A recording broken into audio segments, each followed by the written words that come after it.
So welcome everyone to the this afternoon session. Nice to see you again, Susie and Lynn. So yeah, we've done our little share. I think let's just dive into today's lesson. I think today's quote and lesson and so on, and then we'll discuss that, and we'll get on to the lesson. How much time does everyone have? What's the timing like today? I've got no limits. I've got somebody coming over about 3:15, so I'm going to say 3 o'clock for me. Okay. Yeah. Sally, about the same? I've got no limits. Okay. So we'll see how we go. That's always good to know there's no limits to it. And we can do a bit of the text. So let me just share my screen.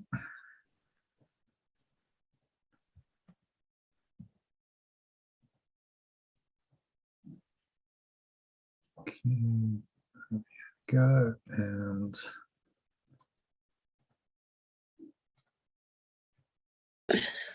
okay, so anyone can read the quote.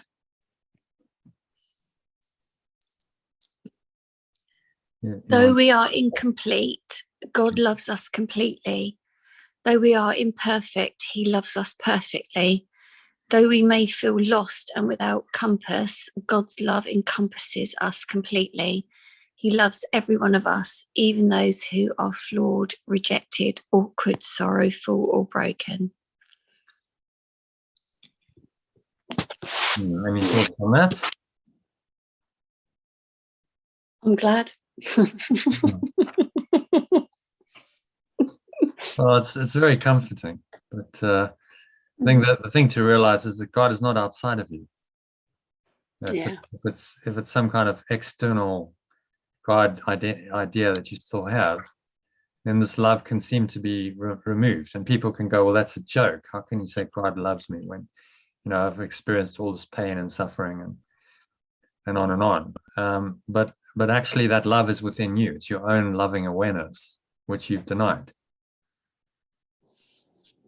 which is where we're trying to go with this mind training, is to connect with that loving awareness.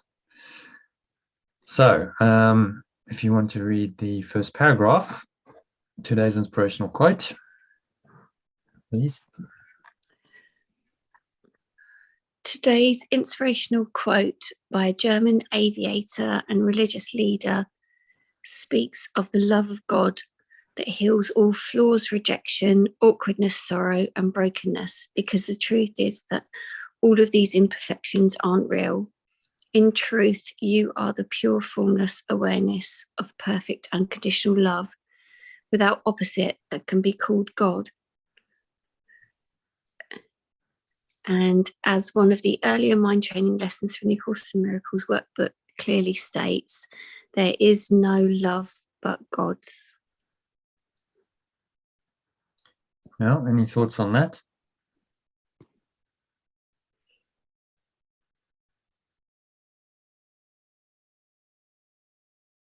So there's just one love, isn't there? No love. Yeah, there's no other kind of love. So we've invented all kinds of things, all kinds of separated thoughts and emotions we call love. Special love. I love this person this way. I love this person this way. I love my dog this way. But actually, there's only one love. It's one singular awareness that this is pointing us to. And he's saying that that's the only thing that's really love. It's the only thing that's real. And we call it pure formless awareness of perfect love, or you could call it unconditional love, because there's nothing else. There are no conditions, there are no limitations on that. And that's the love that we are allowing to guide us in this mind training, to reveal itself step by step through the veil of illusion of the other kinds of love we've invented, which are actually not love at all, but actually hatred in disguise. In disguise.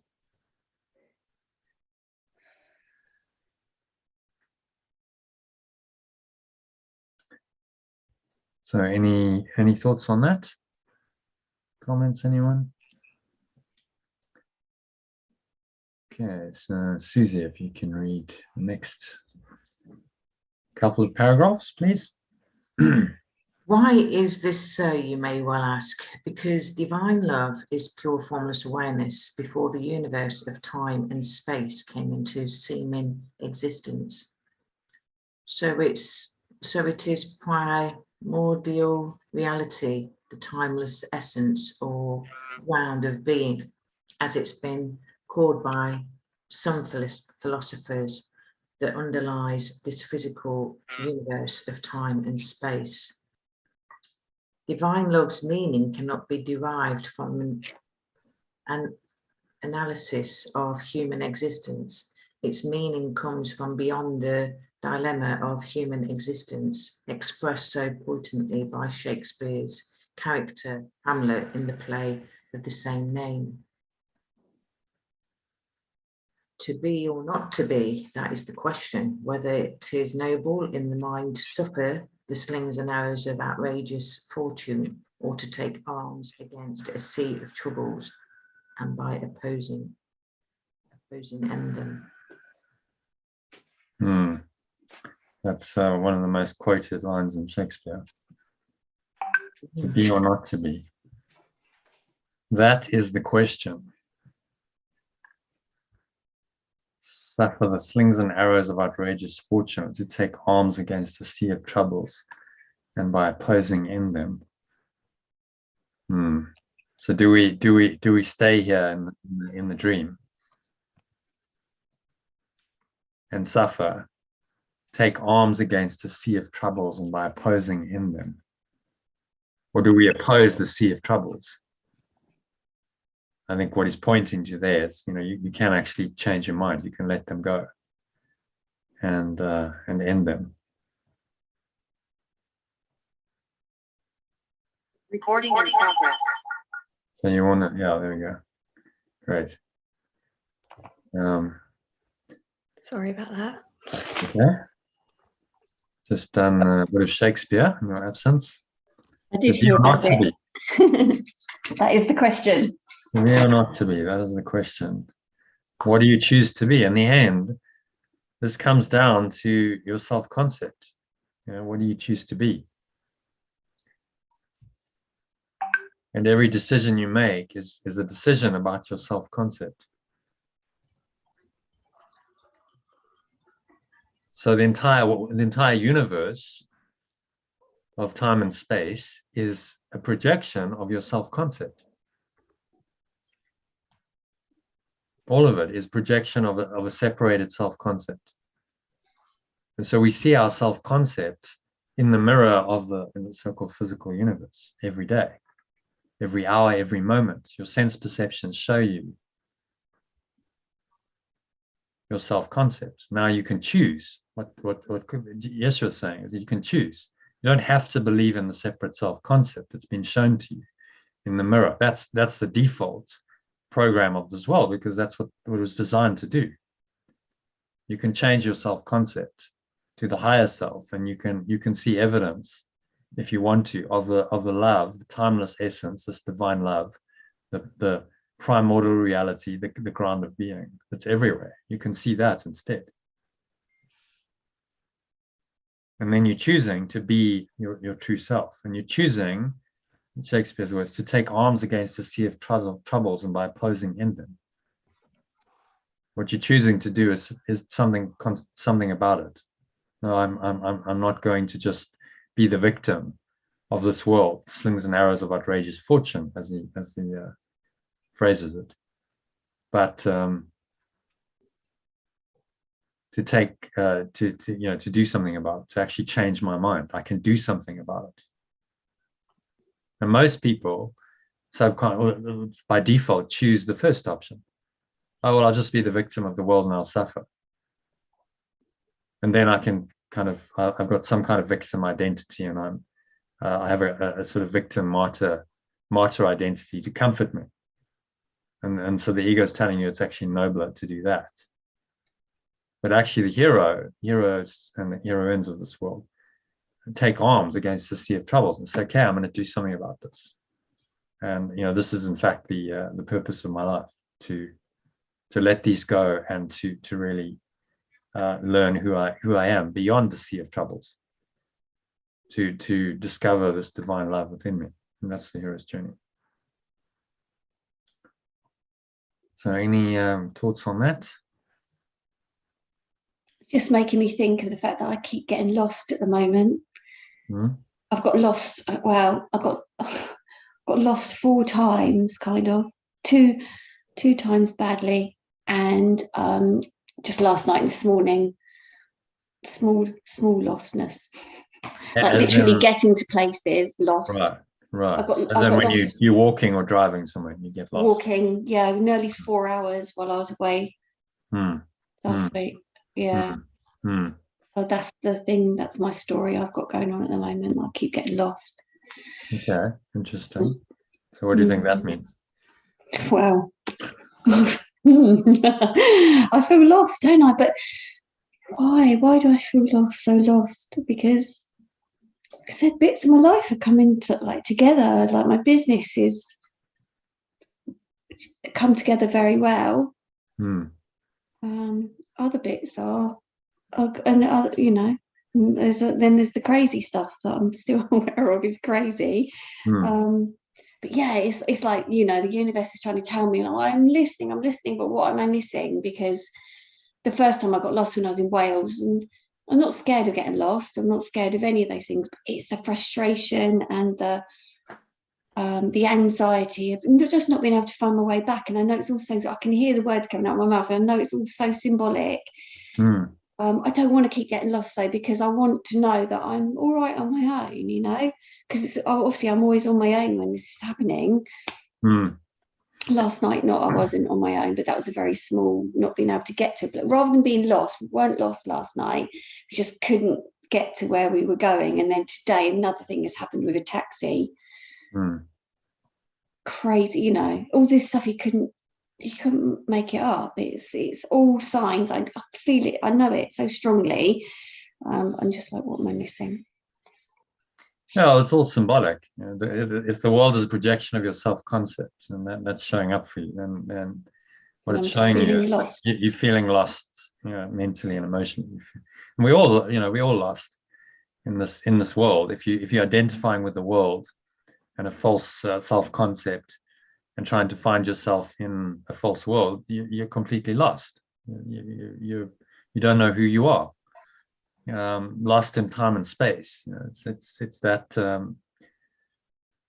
That's where the idea of loss comes from, and feeling lost, because we've abandoned our true home. We decided, no, we don't want pure formless awareness anymore. We want to be a separate self. And we did, because our minds have power, we then invented an entire alternate reality, and have now got ourselves completely lost in that reality. By believing in it so completely, we've forgotten who we are, and now we experience the loss and the pain and the suffering and the sacrifice, and ultimately death. And there seems to be no way out. This is the sea of troubles that Shakespeare refers to, just this endless sea of troubles. And within the illusion of time and space, there doesn't seem to be an answer. No one's really got the answer. Politicians pretend they have the answer, and then you very clearly see that they don't at all have the answers. They're just as lost as everyone else. So the people who have the answer are your spiritual teachers, who have genuinely seen beyond the illusion of the sea of troubles, and they're saying, well, beyond all of this, beyond time and space, that's your home. And so this is the journey home, to find yourself, so that you don't feel lost anymore. The beauty of it is it's just in your mind, so you can always choose to go there. That's the mind training. Okay, well, I'm feeling lost, but I can go back home right now, even if on the physical level I seem to be lost. So a little trick, just ask the Holy Spirit for guidance. That's what I do. So, okay, well, I need a bit of help here. Well, that's right. So I need a bit of help here, and I'll just get quiet and get over there. You've got to just let go of the anxiety. Yeah. And then inevitably you get shown the way. It's just weird how it works. So, okay, we'll go there, turn right, turn left, do this, and you find your way. I was literally in the dark with my phone died, so I didn't have the torch on my phone. I didn't have another torch with me. I literally was in complete darkness because there was no moon. And I was clearing as I was walking around the fields trying to get out of them. And I did ask for guidance, and it came. It was gradual. As I calmed down, I fell over in the mud and or in the dark. But it was like bit by bit. I was like, it's okay. I've just found another opening to go through, and then another bit. I found another one, and there was the sign. There were all the signs. All the spiritual signs came to me. It was a gift, definitely, but it was a long 4 hours. Well, it's like a miniature hero's journey. It sounds like it felt like the hero's journey. Yeah. Those words came into my head okay. when I got to the last opening. It's dark, and I'm on my own, and I don't have a. Sounds like a bit like what they do on the Vision Quest. Do you know about Vision Quest? It felt like one. Where they'll put you into a situation where you have no phone. No, you can't call anyone. You just got to go into the wilderness and just deal with maps. I used the stars. Just live off the land for a few days, and really you have to go within. The circumstances are so challenging. So 4 hours was enough. But at the end, I did think, right, that's my little hero's journey. I've completed it. I'm on my way. Then you probably felt quite good afterwards. Okay. Yeah, I did. I actually did that, and I managed. So you've just shown your capacity to cope, which is a gift. So in every difficulty, that's always the case. There's always a gift there. Yeah, lots. There were lots that night. And symbolically, so okay, well, maybe that's where you are in your life. Well, but persevere. You're not lost forever. You will find your way through the darkness. We're all trying to do that. Way back home, and that way will come if you ask. The Holy Spirit's always there, but you've got to ask for the guidance and be willing to trust that power, and only that power. Not revert back to the ego and say, oh, I'm going to try and get some kind of security or guidance there, because it's never going to work. Yeah. Oh, so thanks for sharing that. Okay, let's have Sally. Do you want to read the next couple of paragraphs for us, please? Well, otherwise. Otherwise, it would not answer the dilemma, because the seeming dilemma is human existence itself. If we ask ourselves the question, is human life real and meaningful from within a thought system that seeks to prove that it is, we are bound to receive the answer that we set out to find. But does this answer really satisfy us? Or will there always be some lingering doubt that we haven't been totally honest in asking the right questions until we actually ask these questions? Okay, any thoughts on that? Yeah, it was lingering with me what Lynn said about, I can't remember what you said, Lynn, something about is there something I'm missing or something? Yeah. And I was thinking, well, if the ego asks it, it's going to make us keep seeking and never find it, isn't it?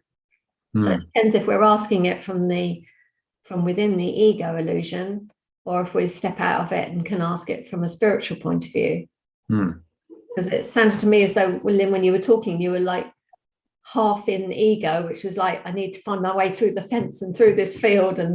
But then on another, I went in and out of the two. Yeah, were you asking from the egoic side? Because the egoic side will never let us find it, will it? Whereas the spirit will just say, you're safe right now, you're home right now, recognize that. So then there's nothing to fear, even if you're in, your physical circumstances are, it's dark and it's cold and it's windy and it's muddy, and it doesn't matter, you're still home. You know that reality is still there. And then, by going to that, this is the paradox of how the miracle works. So a lot of people would say, well, from the ego, well, if you don't try and get out of your situation, by recognizing there's a problem, then how are you ever going to get out of it? You've got to do something. The spirit says, no, just recognize that you're already home, you're already safe. That reality is there now, and then if you really in that vibration of safety, surety, security, peace, then whatever needs to happen on the level of form will unfold from that. So you're never saying, oh, well, it's broken and I'm going to try and fix it. You say, I'm actually whole and complete right now, even though the circumstances would seem to deny that. It's it's actually all okay. I was walking around saying I'm perfect. Oh my God. Yeah. I was literally, I mean, I was walking around the field in the dark, and there it was a herd of black cows, and it's surprising how difficult they are to see in the dark. And I was walking around, and I sort of got out this field, walked around. I swear it was for about an hour, and ended up back in the field with the black cows about an hour later. Right. Exactly the same. And all right, I'm like, right, this is wrong. I'm not in the right place, and I'm not in the right state of mind. And of course, then I had to really work on it. Then I had to do some clearing, and I was like, right, okay, calm down. And then, of course, step by step, found my way out. But it took. And then I went back into ego and got stuck in a field, another one that I couldn't get out of. I literally was going in and out of it. It was quite fascinating. But I was aware the whole time, because I knew I was learning a lot, and I knew it was a journey. I wasn't afraid for my life. I was just frustrated at myself, as per usual. That I couldn't just calm myself down enough to sort of get out of there. But then I did, and then I was glad. I learned a lot on my little journey. Yeah, A little journey is a big journey. It's a little microcosm of your whole life. Yeah, it was. It's a very profound little spiritual experience there. So. Showing you that you can always find your way, and you are finding in the dark. In the dark, in the darkness, with black cows as symbolism. Yes, so potential funny. danger. It's dark. You're on your own. No phone, and you did. I mean, it was challenging. The whole point is, it is challenging. Any hero's journey is challenging because it's going to test you. If it's a walk in the park, it's just really easy, then there's no test, there's no growth. It's when you really get tested and the fear comes up and you have to overcome the fear, that you learn the most. And you then learn, well, actually, is this power that's beyond all of us? But I have to really dig deep to find it. Now, often the extraordinary circumstances like that make you go there. So that's the advantage of a crisis.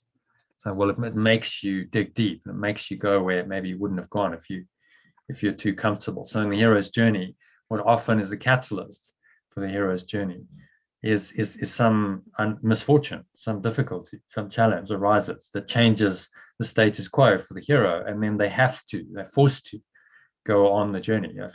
Think of the movie Star Wars. Luke Skywalker, he doesn't want to go. Doesn't want to follow Obi-Wan, and then he goes back, and the stormtroopers have burnt his house down, and his foster parents are dead. So, well, no choice, you have to go. There's nothing here for you anymore. So it's pushing you, but that was exactly what he needed to do. So it's like, oh, I can weep and wail and say my home's been burnt, or go, okay, but this is actually the next step on my journey, and life is pushing me out of the comfort zone to undertake this hero's journey, which will be my own awakening, and it will also save the galaxy. In this case, he was the new hope of the representing the Christ consciousness, the force that would combat the evil that had got too out of balance. So yeah, it's all when it's most tough and it's most difficult, then you know, I'm on my hero's journey then. Bring it on. You just got to remind yourself. Yeah, you got to remind yourself that that is the case, and that there is actually a superpower, as Sally called it the other day. You got the superpower with you that transcends anything the ego has made. So it's the fundamental essence, the fundamental reality, awareness, timeless essence, the ground of being. It's not some sort of external being out there. It's the very foundation of reality, you see. So that's what this quote, today's lesson, points to. It's this fundamental reality that's everywhere. And so you can't, and it can't not be there, because if that wasn't there, there would be no reality. There would be no existence at all. It's that which underlies everything else. So it's always there, but you've obscured it. So the veil of illusion is you've just obscured it and you're not aware of it.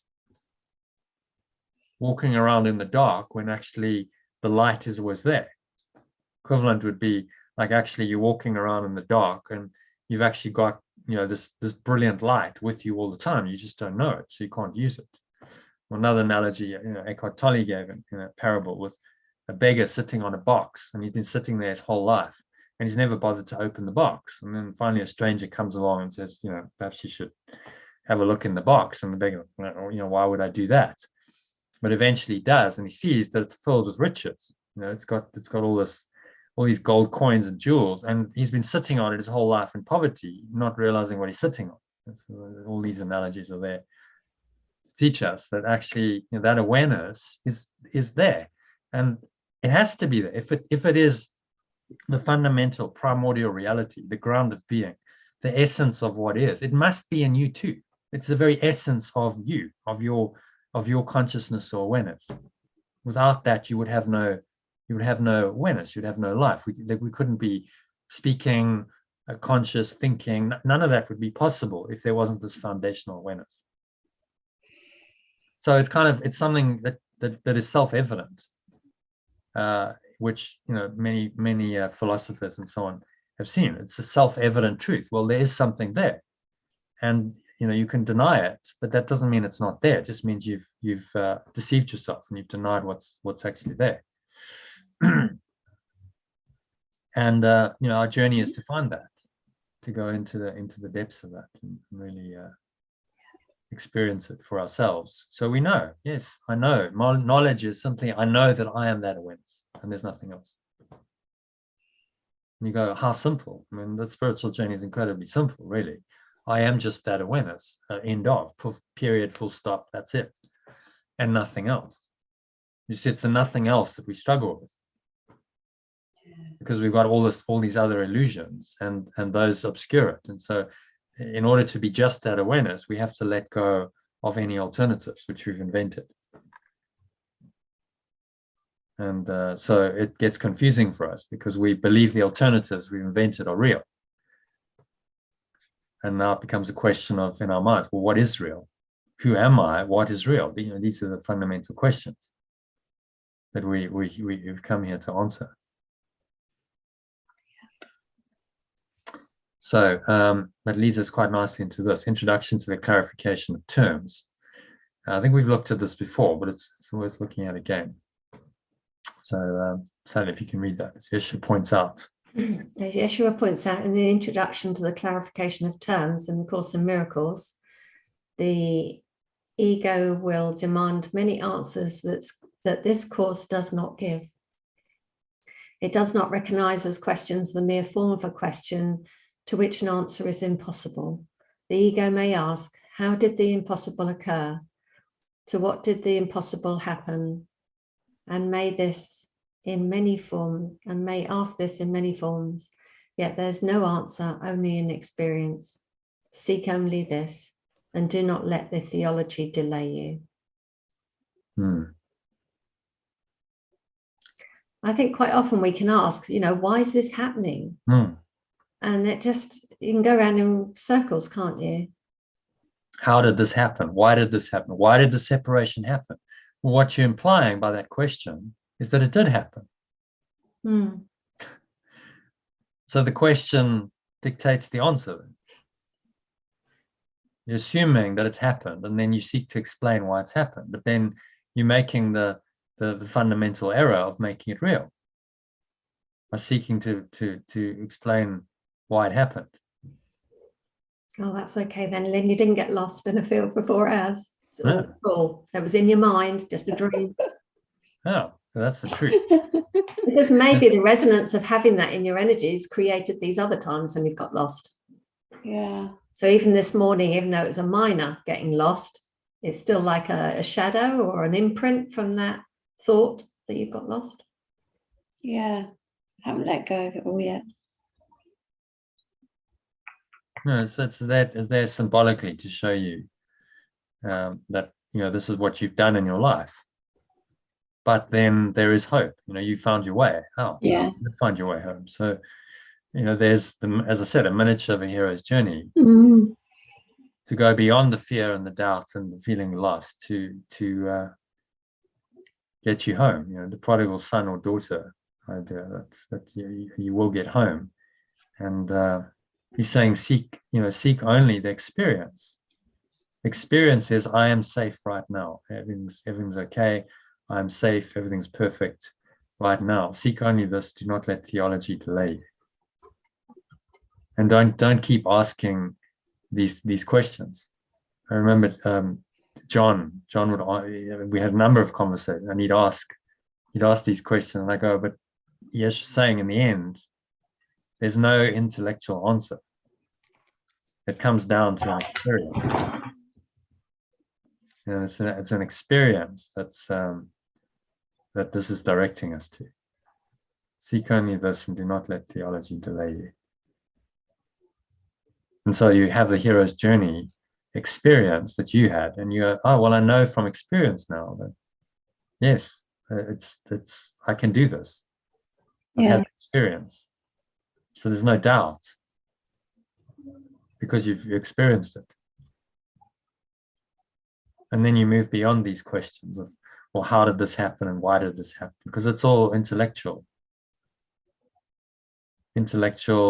prognostication to deny the experience that is waiting for us when we're willing to let go of the questioning mind. Because only the ego can question. The spirit doesn't question anything. It just knows. This is pointing us beyond the questioning mind to true knowledge, which just knows and is certain. You know, I have no doubt. I just know. And the questioner will say, well, how do you know? And the mystic will say, well, I know because I've experienced it. And there's no doubt in my mind anymore that, you know, this is the truth because I've experienced it. And so there's no evidence. You can't find evidence in time and space for this, but it's evidence in your own experience, which is why, you know, this ultimately comes down to experience.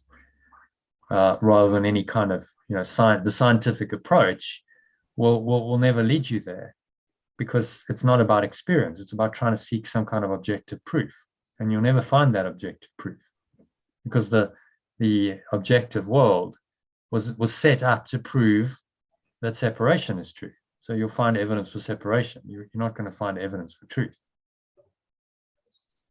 That's interesting. I just heard that differently. So what I just heard you say was ego questions in words and thoughts, and spirit just sends us the knowing. It's an experience where you just don't doubt it at all, and you just feel very sure that that's the right thing. I'd not really thought about that knowing as just being a feeling, a deep deep feeling, isn't it? And the ego isn't it? It's just much more in words and talkative.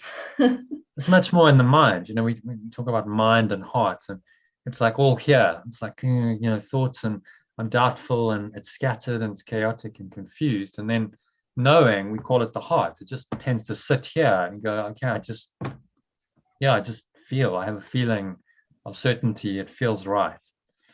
And another way of looking at this mind training course is to say that it's designed to teach us the difference between these feelings. You know, which one is true and which one isn't.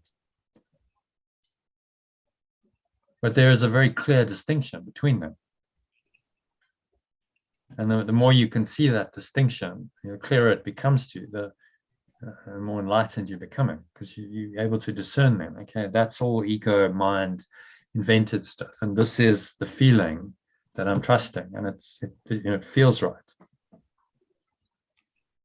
But then don't get confused by, your emotions, because people say, well, I'm feeling it. I'm feeling your pain, or I'm feeling the fear. No, because that's just more ego covering over the truth.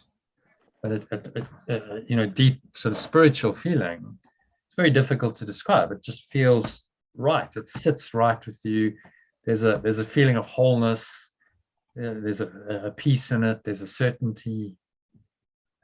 And the only way you're going to know this is if you experience it for yourself. So that's the hero's journey, is to experience it for yourself. And don't let theology delay you. Don't try and work it out in your mind. No one ever worked out the truth in their mind. In the end, all the mystics realize it's just an experience. I have to let go of my intellectual mind. Even scientists like Bruce Lipton and maybe Einstein and so on, they had these quite profound spiritual experiences which showed them something beyond the intellectual mind, which transformed them. In Bruce Lipton's case, it's like, wow, I'd always been a scientific materialist, and suddenly in 5 minutes he has like a deep spiritual experience, and it changes his whole life and his whole track. So then he uses his scientific background, but now he's using it to help people to awaken to who they really are.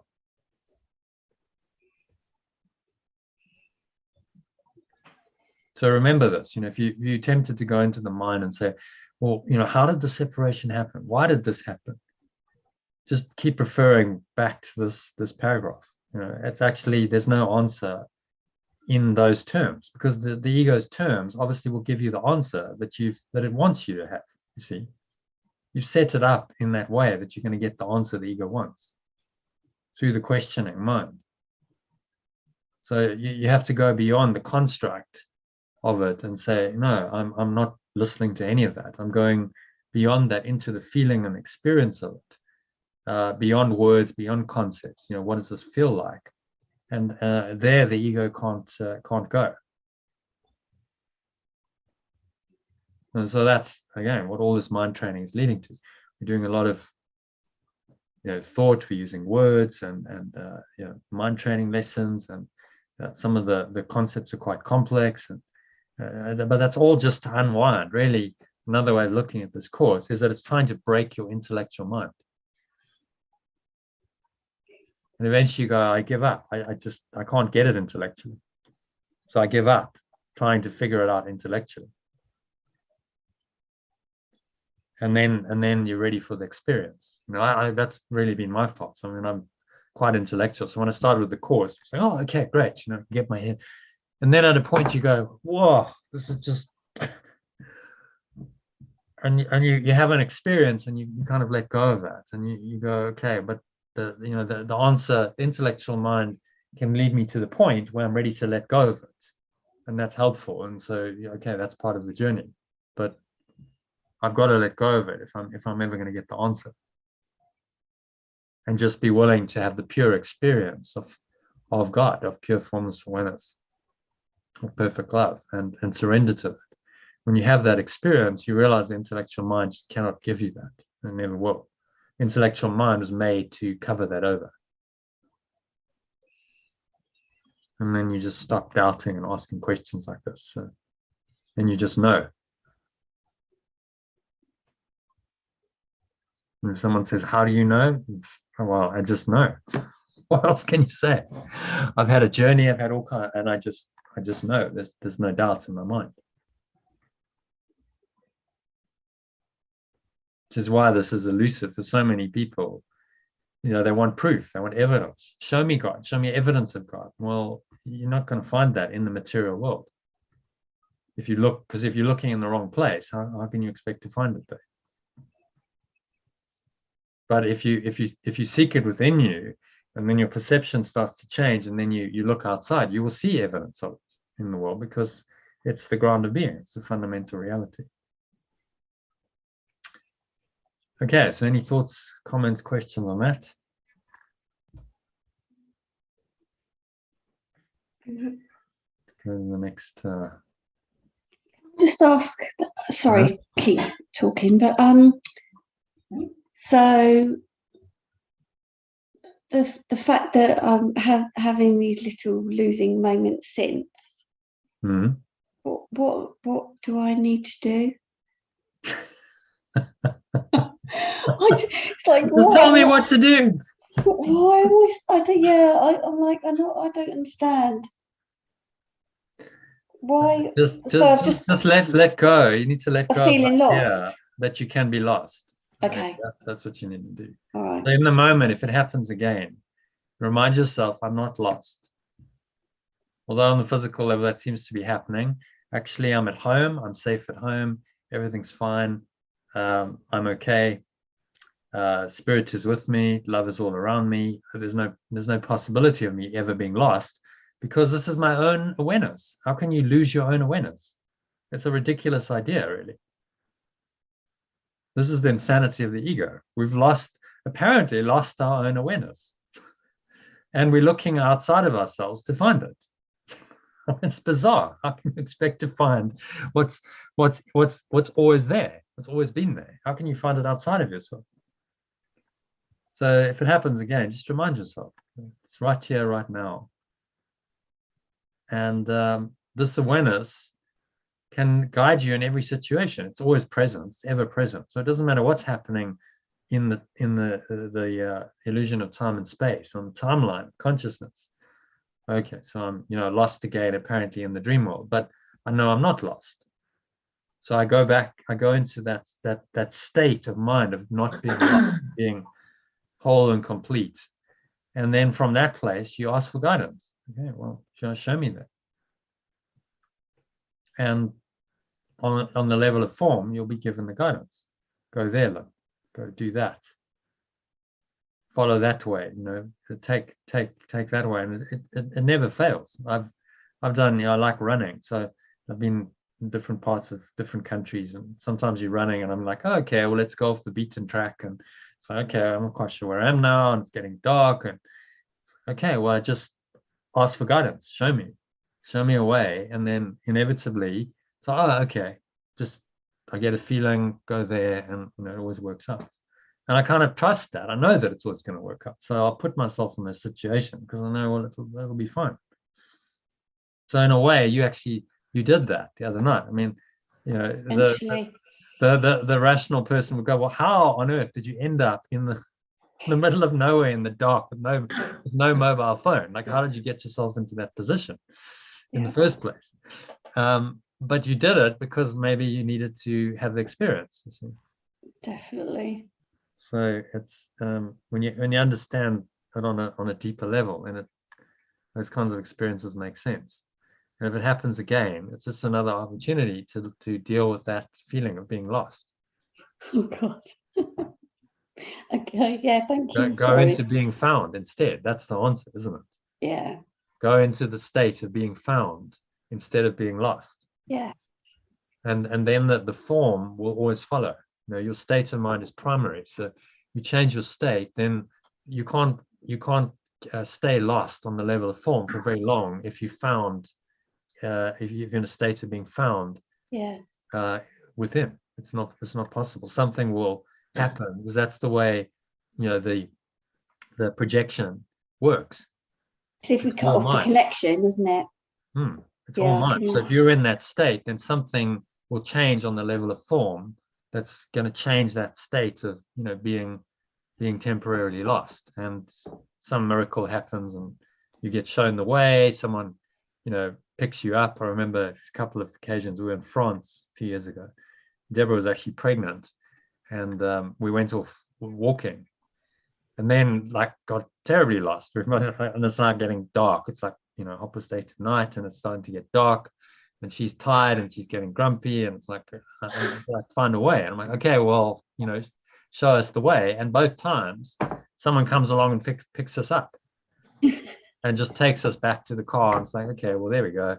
and 10-15 minutes, sorted what would have been a 2-hour trek in the dark, and just sorted. So I've seen it work, time and time again. You just got to really go, I'm found, it's okay, and somehow the universe of time and space, it responds to that deeper knowing. That I can feel it now. Yeah, I can feel it. So if it happens again, just go, okay, I know what to do now. Just go into that state, and then you'll probably find it doesn't happen again, because like, okay, well, you learned the lesson. You don't need to get lost again, because you found. Because you found, and that was the whole purpose of it. The getting lost was there to connect you with your spirit, so that you can recognize that you found, which is all perfect, perfect in its imperfection. The journey of awakening, that's how it goes. Thanks. Yeah. Okay, do you want to read? I think this one's for you, actually. Special relationships. For instance, we may ask whether another human being loves us. Oh dear, we haven't even broached that subject. For instance, we may ask whether another human being loves us, but this is a question asked from an extremely limited human perspective, framed in the parenthesis between birth and death that we call a human lifetime, and always subject to the fundamental law of time, which is that all things must end. These relationships with other human beings, Jesus calls special relationships in A Course in Miracles, because they assume that both you and the other person are ontologically real, and then try to find the answer to this question within the ego's framework of reality that the assumption miscreates. Okay, let's pause there. So any thoughts on that? Do you understand what I'm saying there?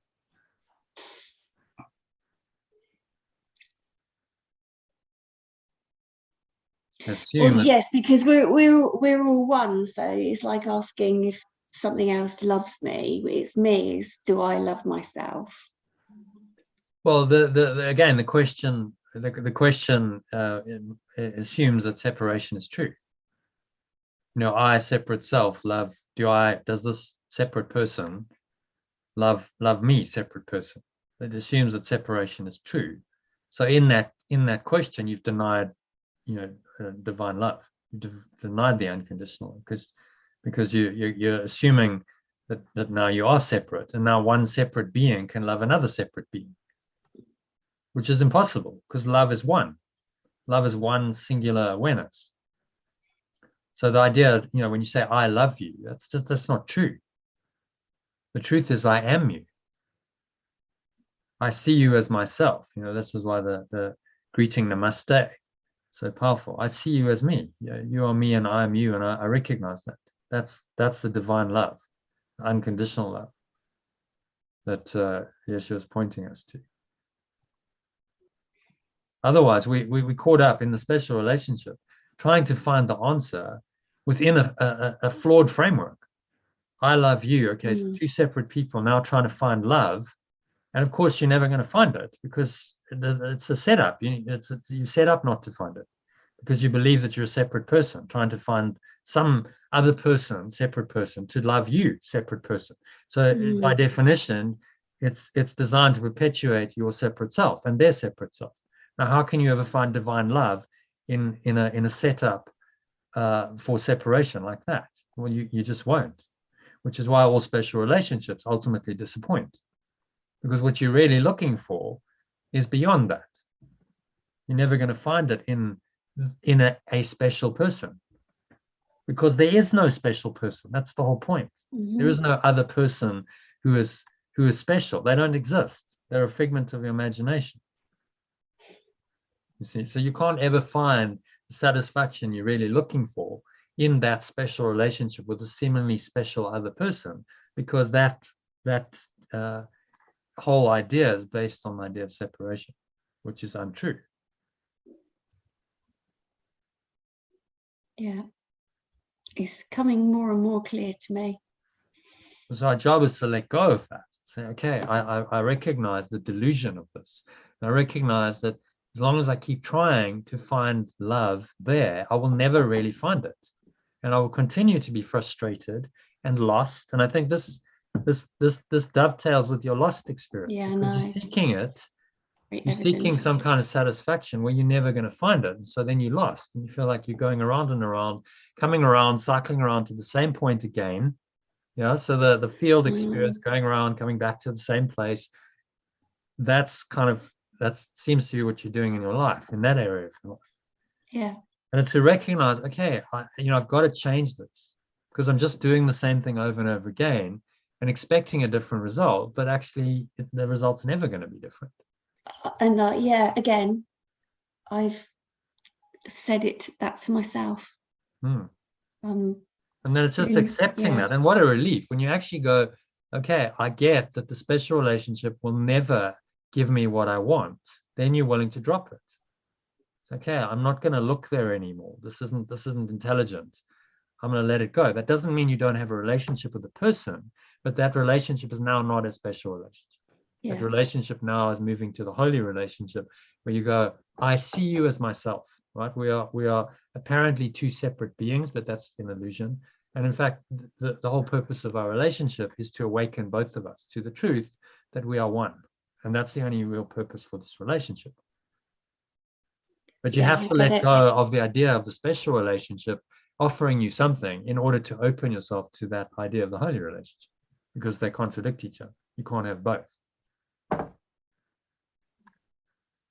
Yeah. So I think it's all tied up. I mean, you can see how that experience maybe is showing you on the physical level what you've been doing on the mental, emotional level, particularly in that area of your life. Keep cycling back, coming around to the same point. Yeah. And okay, at what point you're going to go, okay, this isn't working. I need to find another way. And there's only one way. Yes, you're saying there's only one way. That's divine love. You seek only that. Because looking for anything else, is in another person, yeah. You're never going to find it, ever. And we seek for lifetime after lifetime, and we never find it. And that keeps us seeking, as human beings, seeking for the love that we think now is somehow outside of us. And we can somehow find completion in the love of someone else. And it never works. And the relief of this, to say, okay, finally, yes, she's telling us the truth. This isn't going to work. So stop doing what's not going to work and look where you really will find it, which is within yourself. And that, of course, is the same self as the other person is. So as you find it in yourself, you can start to recognize it in them. And then the two of you are moving towards that, that one self together in your relationship. That's the holy relationship. That's what it's for. It's for your awakening. It's not to make both of you seemingly special and actually increase your sense of separation, because that's what the special relationship's designed to do. It's there to truly heal your mind and wake you up to the self that you really are.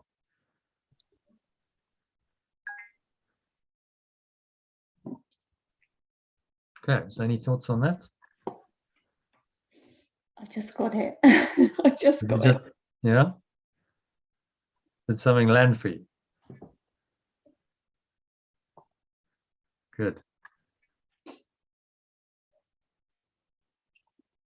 Thanks.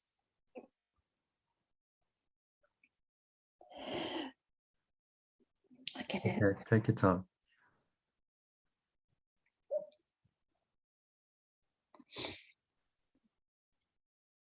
And although it's painful, it's necessary, because you have to recognize that this isn't going to work. That's the only way you're ever going to change it. I was on the edge of getting it and I just couldn't get it all together. I knew it was all connected. The whole lost thing and no, I get it. Did you see it now? I mean, yeah, it's a great gift for you. Oh, I see it. I see the relationship thing so clearly now. And isn't it interesting how this is exactly the perfect teaching for you? And you happen to show up. And I had a feeling you show up. I mean, this is how the spirit works. That's guiding you, not lost. It's there, it's showing you, it's saying, okay, Lynn, it's important you be here today, so you'll be here. There's a divine hand in all of this. That's actually wanting you to be found, to discover who you really are through all of this. So how can you ever really be lost?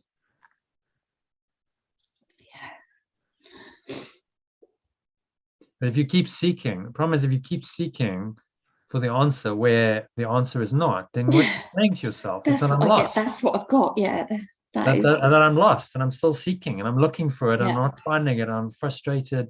But who's doing that? You're doing it to yourself. Yeah, and then being really mad at myself for doing it over and over again, which doesn't help either. What did Well, you that's do just then? guilt. That's just blaming yourself, which just makes the problem worse, because you're not accepting your true divine reality.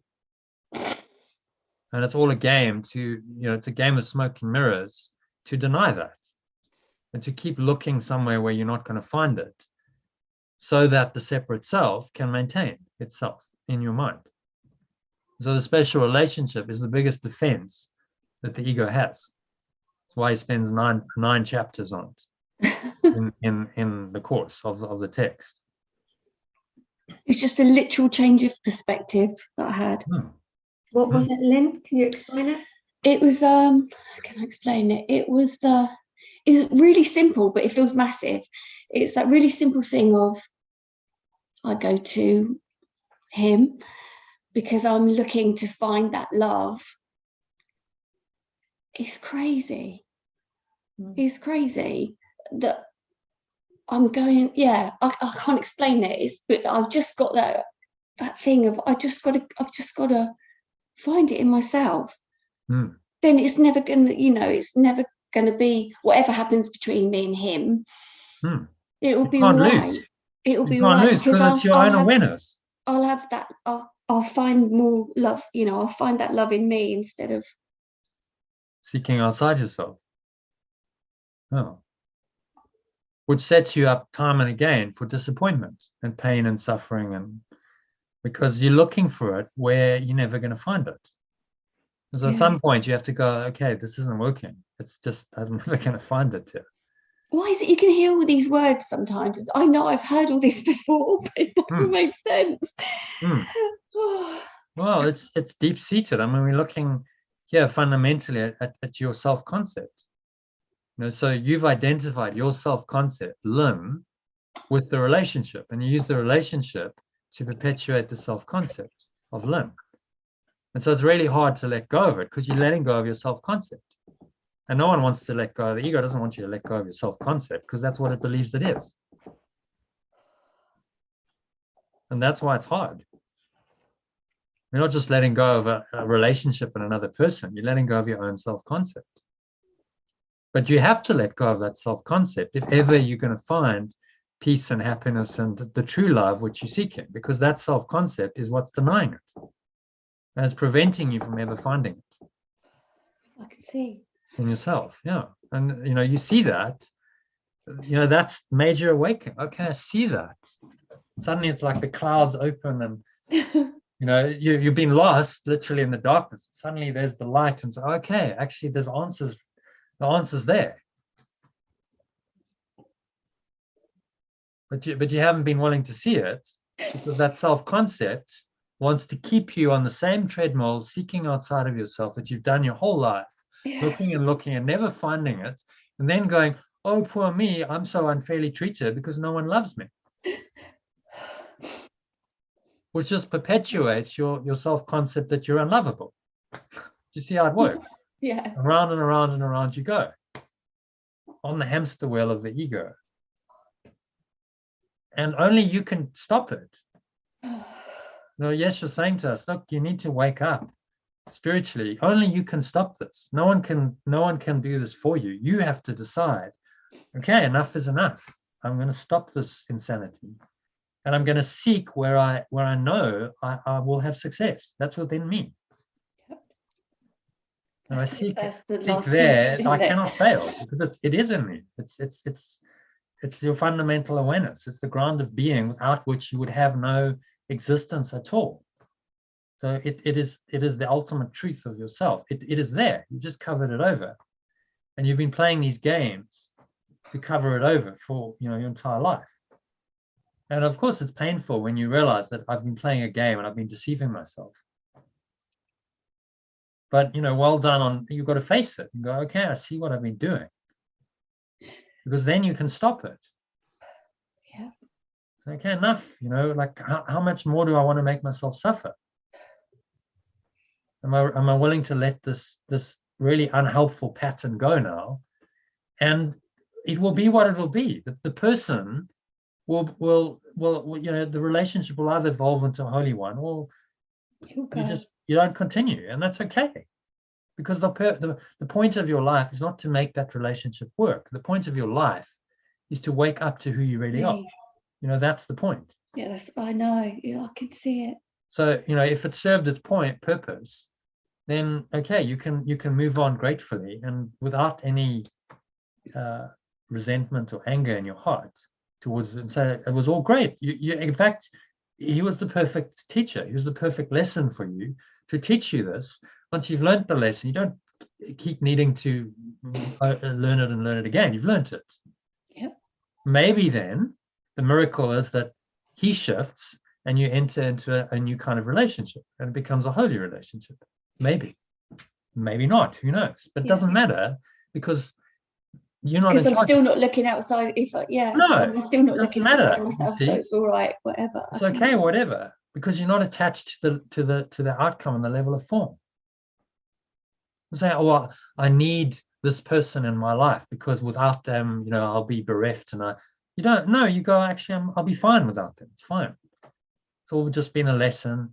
It's all really, really good lessons, really useful learning. Thank you, my brother. I bless you for the lessons. But maybe it's time to move on. That's okay. You set yourself free, and you set the other person free, because it's all happening for everyone's highest good. The Holy Spirit's there trying to awaken everyone through these situations, which includes him, because he's part of the whole.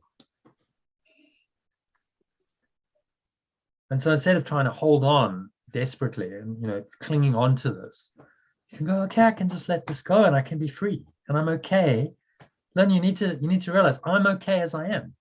Lynn is okay as she is, without anyone else. You don't need a relationship. You don't need anyone to validate you. I am okay as I am. Because I am love. I am this loving presence.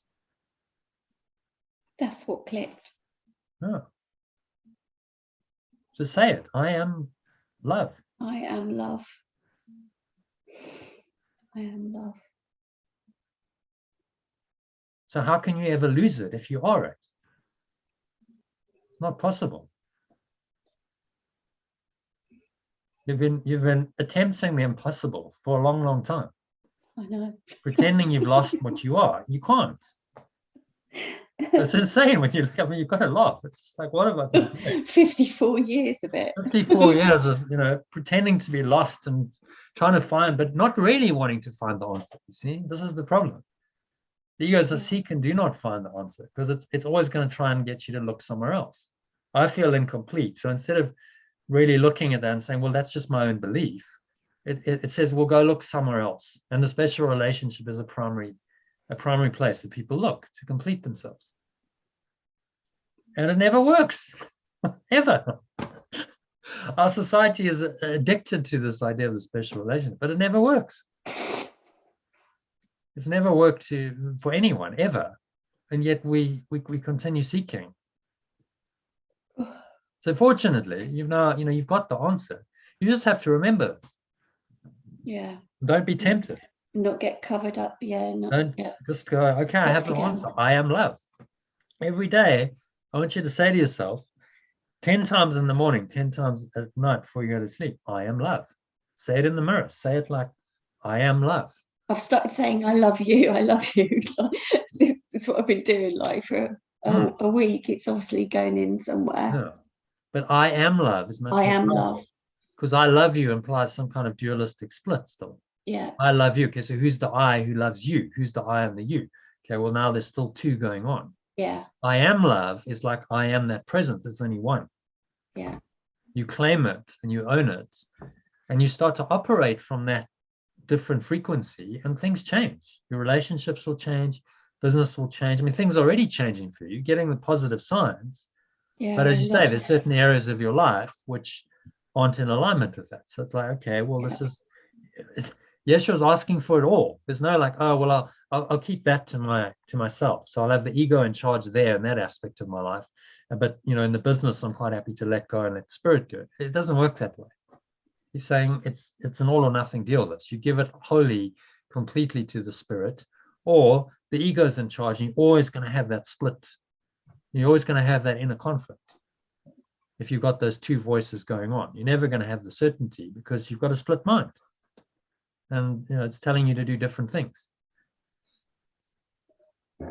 So it's a call. Today's a call to step up and say, okay, I'm willing to give my whole heart to this. Because I realize there's no other way. I've tried everything. You've tried everything, haven't you? You've tried 54 years. You've tried all kinds of stuff. You described, you know, what your journey with substances and now a special relationship. You've looked everywhere outside of yourself for some kind of salvation, and it wasn't there. No, absolutely. So finally, you got to go, okay, well, let me stop looking outside of myself. Actually, it's right here in me. It's my own true awareness, and I can never lose it. And thank God for that. I'm actually saved, and I'm not lost. And that's true right now, and it's always true. No matter what's happening in the dream, it's always the truth. And you live that way. Your life's gonna blossom and unfold in miraculous ways that, yeah, you can't even conceive of right now. Just extraordinary things will happen, and you will be used by the Spirit then to perpetuate that, you know, this truth. It will use your gifts and your talents, and you know, you start to live on purpose. It's naturally, but you must let go of the seeking outside yourself to allow that to happen. Such a relief. It is. The search is over. Yeah. Isn't it funny how you can hear these words and then one day they just... I've done so many times. Yeah. I keep hearing that what I'm looking for is here already. And then listening to your journey like, oh yeah, it's that phrase. You have to watch my journey. Well, we all learn from each other's journeys, because it's one journey. You know, we're all on the same journey, really. It's one mind awakening to itself. That's what's happening here. And we can all relate to it, Len. It's so true what you've been saying. We can all relate to it. And it'll help so many people if they just listen in, because that's, you know, it was your truth. Thanks. I feel bad taking up all the time, but thank you. It's really important. No, but you know, this is what we do here, and it's as Susie said, it's learning for everyone. Because it shows you that this isn't a course of, you know, theoretical concepts and theology, and it's like, this is about your life. It's about finding who you really are and finding happiness and peace and love. That's what this is about, and that's what is possible if you will, you know, do this course, and you actually listen and follow the guidance that's coming really from Yeshua, this master teacher. It's all being directed by him. I'm just another instrument in that process. To heal the mind. You know, the goal is to heal everyone's mind and bring them back home. And that includes you, includes everyone. You know, hopefully people listening to the recording will go, wow, you know, that was a profound session, because this is transformation happening real time, you know, as we speak. And you know, last week it was you, Susie. It was like all kicking off, and this is how it goes. It's like, well, if it can happen for other people, then it can happen for me too. Because I'm not lost, and the Spirit hasn't forgotten me. Love hasn't forgotten me, and it's just waiting for my own acceptance. And at some point it'll get you. It's like you can't avoid your own reality forever. It's not possible. So yeah, it's all good. Thank you. Well done. Thank you, Jono. Thanks. My pleasure. Okay, so where are we? Far better approach should be to question the assumptions themselves. So Is it Lynn, still you me? wanna, yeah, I think this one's for you. Read the rest of it. Far better approach. A far better approach would be to question the assumptions themselves. So in the previous example, instead of asking whether another person really loves us, I can't speak, can I?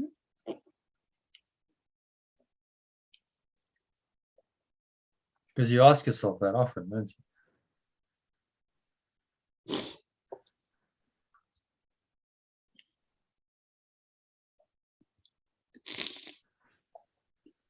Ask yourself if there really is another person that's separate from you. The line of questioning will ultimately take you beyond the subject-object dualistic perception that characterizes this world into acceptance that there is, in truth, only one reality, love of God, presence, or ground of being, in which we are all united with every seeming other person and living creature, seemingly living in this physical universe. To help you connect with and experience. Sorry? You just did that. That's just an invitation to join. Oh, sorry. Join the session.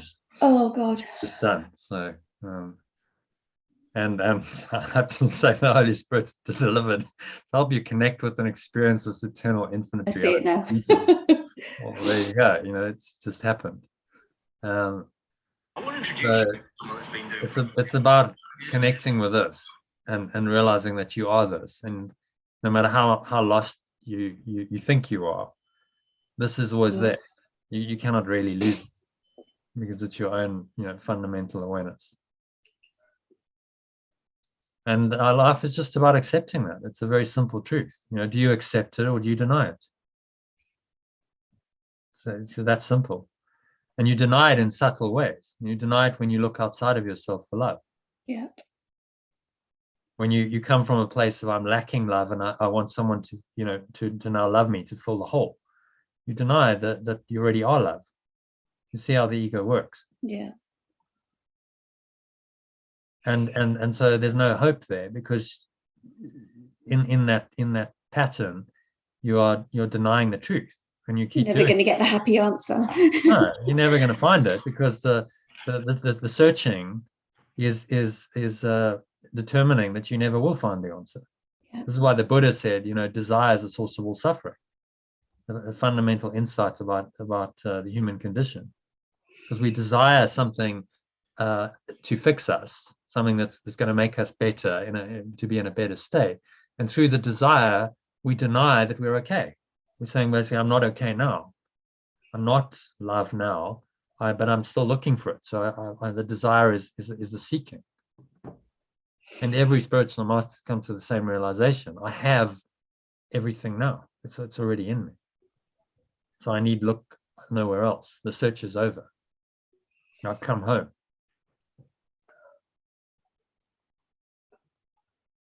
And just remembering that when the ego will try again. Of course, it's going to try again. But it's to remember, no, this is the truth. I am love, and you keep reminding yourself that. 3 words: I am love. That's so powerful. It's like all I need to do is remember that, and everything's going to be okay.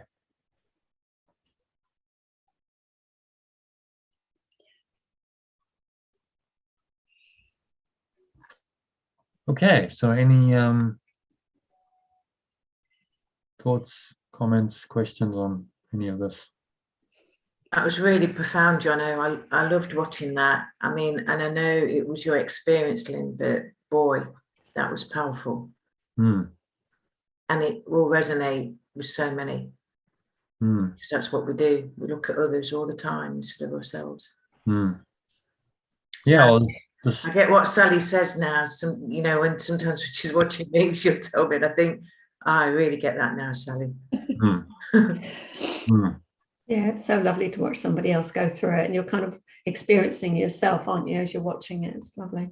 And it is profound. You'll probably look back, not even need to look back or anything, because the only way is now and forward, and you're getting it. Yeah, and you can always go watch this recording, watch it again and go, okay, just remind yourself of the truth. I mean, this session and this teaching was for you today. It's like, why did I choose it? I don't know. It's like something I'd written, you know, in beginning of the program. It's about 4 months ago or something. I was like, okay, well, just there we go, quote, okay, and I just get guided, and that's actually, you know, this is how it works. And the thing is, I don't get time to read through this every day, but I read this today. Yeah, I read through it today, so I know it's meant to be. Yeah, so you've been guided, you know, to pay attention to what's really important for you, and the more you do that, the more, you know, the spirit can work with you and say, okay, you know, it's got your best interest at heart. It really wants your greater good, your peace, your love, your happiness, your joy, all of that, and it wants you to stop the you know, self-defeating pattern that's, you know, continuously causing you pain and suffering, and it's just not necessary. So no more. That's it. And you may or may not find someone who can join you in that, you know, holy relationship. Well, it doesn't matter. That's the whole point. If it matters to you, then you're still seeking a special relationship. Yeah. But if it doesn't matter to you, then it won't hurt either way. Well, it doesn't matter. And then paradoxically, this is the way it works. If you don't desire it, it's more likely to happen. So, okay, well, I'm just, if I'm surrendered, I'm in the, you know, I'm in this divine love and I'm just flowing with things. Well, guess what? That energy will tend to bring in other kinds of experiences and people that kind of resonate with it, match it. And then, you know, you might meet someone or not. In the end, everyone is you. So you don't need anyone special. Everyone is you. You know, that's the joy of this enlightened state. Everyone is you. You don't need any special person. You just see it in everyone and everything. And that love is always there. It's in everyone, it's in everything. And you know, it's not that you have to seek it in a special person. And that's just how freeing that insight is. I mean, you won't know yourself. You'll be so free. Yeah. Free of that, you know, that seeking what actually will never work. That's liberation and freedom. So well done. Okay, so where are we? Let's have a look at today's lesson, shall we?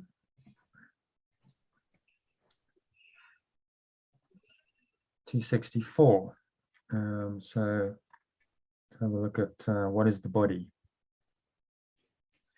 My favorite. Yeah. Do you want to kick it off, Sally? Yeah, as long as I have to do paragraph 2, I'll be fine. Yeah, I'll do number 1. Great.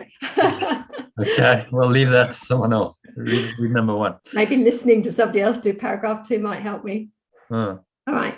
The body is a fence. The extension of perfect love imagines it has built to separate parts of itself from other parts. It is within this fence, this separated mind thinks it lives to die as it decays and crumbles.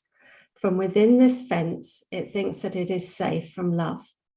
Identifying with its safety, it regards itself as what its safety is.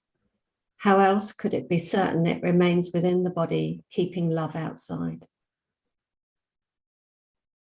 Yeah, that keeping love outside thing still triggers me. I feel it in my heart, a little jolt goes off.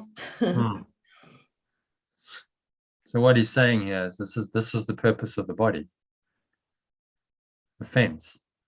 Yeah. It's designed to keep us apart from other people. And you look at the special relationship. You define yourself as separate because you're a body, and the other person has a body. And now you've got these two bodies who are going to have this seemingly special relationship.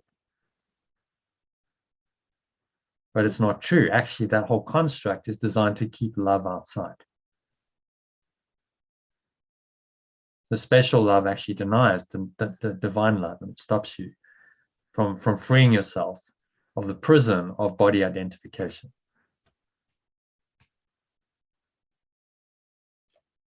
Because you're seeking validation for the special self and body that you think you are in that relationship. I quite like the concept of it being a fence. I mean, that makes a lot of sense to me. It's just the keeping love outside. I think I need to sit with that a bit longer or do some clearing on it. No, we've denied it from our own minds, and now the body reinforces that. So the ego's invented the body to confirm that, yes, separation is actually real, it's happened. Love is not within you, love is outside. And although we seek for love, this the special love, often of a person or substances or whatever, we set it up in a way that we're never going to find it. That's the game. So that confirms to us that love is outside of us, that we are bereft of love, and that our special identity is intact. What comes to me is that I get the concept, the spiritual concept of, I am love, but there's something in me that holds the humanness away. So I'm just thinking about my dog, and I know there's a part of me that loves her, and there's another part of me that keeps myself separate from her. So, all right, I know it's not her, I know she doesn't exist, but there's that keeping myself apart from love in some aspect there that I've just realized is there. So thank you for that. Well, it's a special relationship with your dog. Yeah. And so we can have it with other people, with dogs. Doesn't really matter. The ego is going to use the same device to keep us separate and keep love outside of us. Divine love is what it's terrified of. And so we use all these relationships, special relationships, to do that, to keep divine love away and keep it outside of us. And then all the stuff with the body and the dog's body, and now trying to keep the dog safe and heal the dog's body, and it's all part of the construct, isn't it? Of bodies that whether it's a human body or a dog body, it doesn't matter. It's the body. Dog's body. Every time you say dog's body, that sounds funny, doesn't it? Don't be the dog's body of the ego. No, exactly. Yeah, that's cool. Thank you for that. That's very helpful. Okay.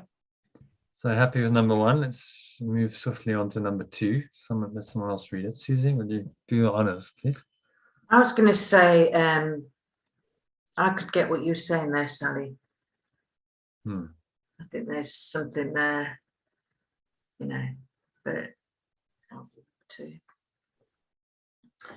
the body will not remain, yet this it sees as double safety, for the extension of perfect love's impermanence is proof its fences work and do the task its mind assigns to them. For if its oneness still remained untouched, who could attack and who could be attacked? Who could be victor? Who could be its prey? Who could be victim? Who the murderer? And if it did not die, what proof is there that pure formless awareness of perfect love's external extension can be destroyed? Eternal extension. Yeah. Oh, what did I say? You said external extension. Oh, isn't that amazing? That pure formless awareness of perfect love's eternal extension can be destroyed. So any thoughts on that? Yeah, I think myself, it's like saying that you know about pure formless awareness of perfect love, yet there seems to be like a control element of who can love and how to be loved that seems to be coming up, as if you're still trying to save yourself, or it's just stuff coming up, I think. There's double safety, because the seeming fact that it's impermanent is proof that now these fences, which is the same root word as defense, right? It's a defense against the truth. It's proof that it works, and it's proof that you have actually destroyed love. So if there was no body and the body didn't die, then what evidence would there be for separation? There would be none. Separation would be undone. The body was made to convince ourselves as a defense against the truth. But we can realize that and let it go. See beyond the illusions of victors and victims and attackers and those who attacked, and see beyond that to the truth of just this one love. Beyond death, if it did not die, what proof is there that pure formless awareness of perfect love's eternal extension can be destroyed? Right, so the body's seeming mortality is proof that we have done the thing that our ego believes we've done, and we have destroyed pure formless awareness of perfect love, which, remember, is the core delusion of the ego. So if you look at this, sent into hell, core delusion is we have destroyed love. In order to create a separate identity, we've destroyed love, and that's what we are eternally guilty for, and what we will be punished for. So the body just confirms that, because it seems to confirm that yes, love has been destroyed, and now you can die, and that's the punishment for the apparent sin of separating. And that's all become unconscious. We've gone down so far down the ladder of separation now in the human form that we've forgotten that this is what's going on in the mind. It's actually led to this crazy predicament of seemingly being a helpless innovator, living a helpless innovator little life in a body, facing the limitation, the lack, the loneliness, the suffering, the death, and all of that comes from the denial of truth. And the body is the manifestation or projection of that denial of truth. So, Sally, any thoughts on that? Is it making any more sense? Yeah, it did. So the body is a defense against the truth. Yeah, and really it's one love. Yeah, that was good, having a bit of distance from it. Oh, but I felt really in avoidance of it, because as it was being read, I was like, oh no, not listening. Fascinating. How many more days have we got to this one? I'm going to need all the days. Still quite a few. We're on 254. It's another six. Right. Yeah. I've got plenty of time to get it fully. Yeah. What's interesting is some things just trigger us. Yeah. And it's okay, we'll work with that. Just keep reading it, because every time you read it, that's why this course is ever fresh, because you can read the same words and it just gives you a different experience, different perspective each time. It's really helpful when other people are on the call, because it gives me that little bit more reflection time. And I've just cleared on keeping love outside. I released being scared of divine love and released the dog's body. And it was like, you wouldn't catch those phrases on an everyday scale. So that's really good to clear on. Yeah. Yeah, well, Lynn, Susie, join us more often. Yeah. It's happening every day, Monday to Friday. So, and it does, it does change the dynamic of it. There's no doubt. The sessions, there's other people that we wouldn't have had what we had today if you hadn't joined them. So that's how it goes. So actually creating content for other people that's really deep, meaningful, profound, and that I can't do it on my own. Me and Sally can't always do it. It's like it's other people's experiences. Yeah. That's what makes it rich and meaningful. Okay, well, everyone's got a different experience, different stuff going on. Now that it comes into this, and you see how the truth works with that. So please join us more often. Okay, so happy with number 2. So move on to number 3.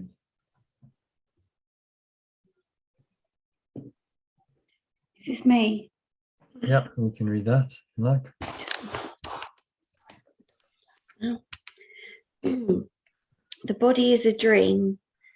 Like other dreams, it sometimes seems to picture happiness, but can quite suddenly revert to fear, where every dream is born. For only love extends in truth, and truth can never fear. Made to be fearful, the body must serve the purpose given it, but we can change the purpose that the body will obey by changing what we think that it is for. Okay, any thoughts on that?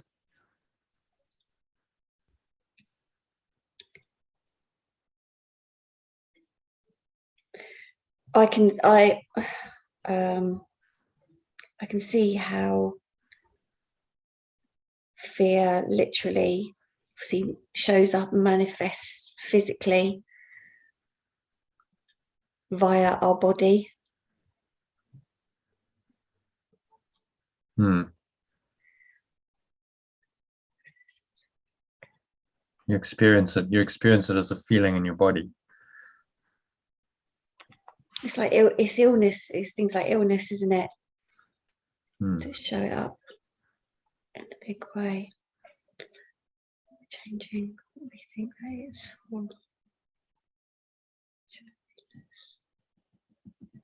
They're saying the default here is fear.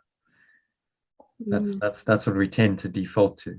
We're having come out of COVID. I mean, that was just obvious. Such a good teaching, really, to show us the ego's thought system, and how that we default to the fear of losing our life, losing our health, and just how powerful that is in most people's minds.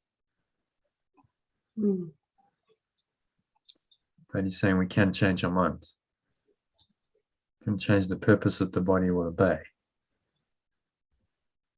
Changing what we think that it is for.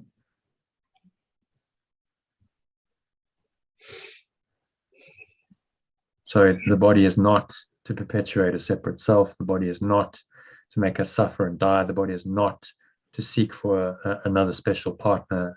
It's none of those things. The body's only purpose is to help us awaken to the truth of who we really are. And if you give it that purpose, then it will serve that purpose, because the body in itself has no intelligence. It's the mind that's directing the purpose of the body.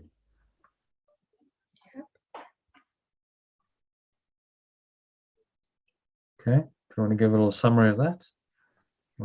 What's he saying there in summary? No, I can't, to be fair.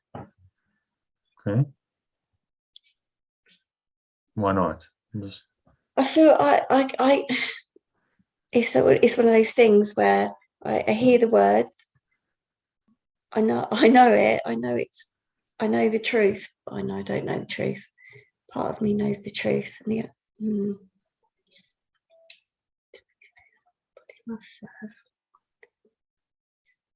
Well, it's a simple idea. He's expressing in this paragraph. What's the key idea? that we're not the body. Body is a dream, and the dream was made out of fear. Right? So that's what the ego set it up to be. But we can change our minds. We don't have to believe that story. Although the body was not created by the spirit, it was created by the ego. Nevertheless, we can reinterpret its function, and we can choose another purpose for it. Which means that we're not condemned to keep perpetuating the illusion of the ego, which is what it's going to tell you that you are. You can give it another purpose. And so related to, what our discussion of special relationships, you can give it another purpose. The body is not to have a special relationship with. The body is there to help you free your mind from needing a special relationship.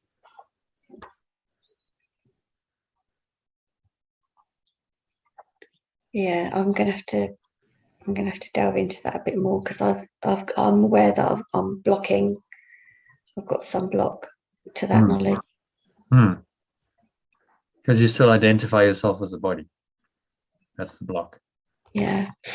That's fundamental to your self-concept. You think you're a body, and then the relationship perpetuates the illusion that you're a body. And this is scary for the ego, to realize you're not a body, you're not human, you're not Lynn. This is the knowledge that it's defended against for your entire life, not just this life, many lives. So, and yet a part of you knows it's true. Well, how can you be a body? I mean, it's ridiculous. Your body is going to last. First of all, your body changes all the time. Your body now is not the same as it was 10 years ago when you were born. Your body's changing all the time. So how can that be you? There's clearly no permanence in the body, and eventually the body's going to die. That's guaranteed. Yeah. So if the body was you, that means that you're going to die, that you cease to exist. Yeah.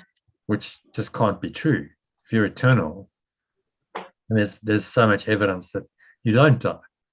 Your mind continues without the body. Near-death experiences and reincarnation and various other so-called spiritual experiences, seem to indicate that that's not the case. The mind is eternal. So what Yeshua is just saying to us is the body is just a dream. Don't try and make the body real. There's many spiritualities that will try and make the body real and say, well, you need body, mind, and spirit. The body has its place, and then the mind, and then the spirit, and it's all. And Yeshua is saying, no, the body has no place in spirit. In pure formless awareness of perfect love, which is the spirit, there's no place for a body, because it is pure formless awareness. There's no form. The body is not required there. It's not necessary. The body was the result of a delusion that the mind believed. And that's why it was miscreated. But now we can change our mind about it. And it can be quite useful in our journey of awakening. So it can help you experience what you need to experience. Like, let's say the other night, you're getting lost. You needed a body to have that experience. Yeah. What was ultimately an experience for the mind, a spiritual experience, but you needed the body to be walking through those fields and getting lost and stuck in whatever, in order to have and to fall over and fall over and climb through barbed wire. Go through the fear and all of that. Yeah. You needed the body. So the body, served the purpose to help the mind to awaken from the fear. And so that's what it's for. So then you don't try and defend the body and make the body important and real in itself. It's just a useful tool. It's like a vehicle. You're going to drive somewhere. You need a vehicle to drive you there.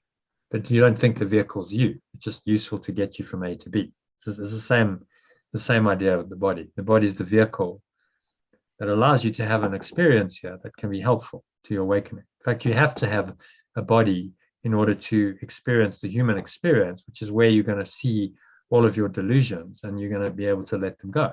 So, the body from that point of view is necessary, but it's temporary. It's not going to be there forever.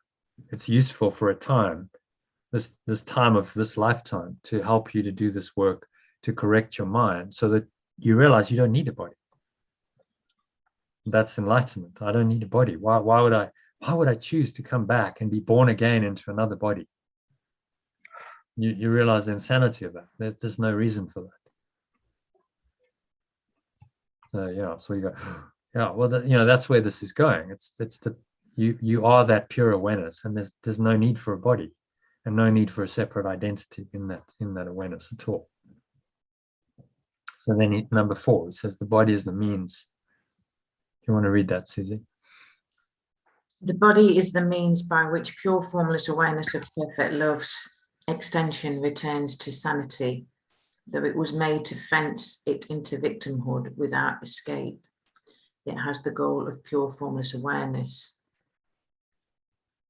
It has the goal of pure formless awareness been exchanged for the pursuit of its victim identity and the suffering this brings.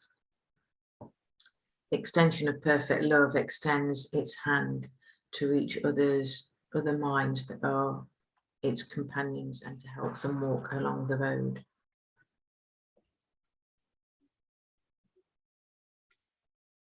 With it. And to help them walk along the road. Oh, with it. Now is the body innocent. Now it serves to heal the mind that it has made to kill. Okay, so now he's giving us the reinterpretation of the body.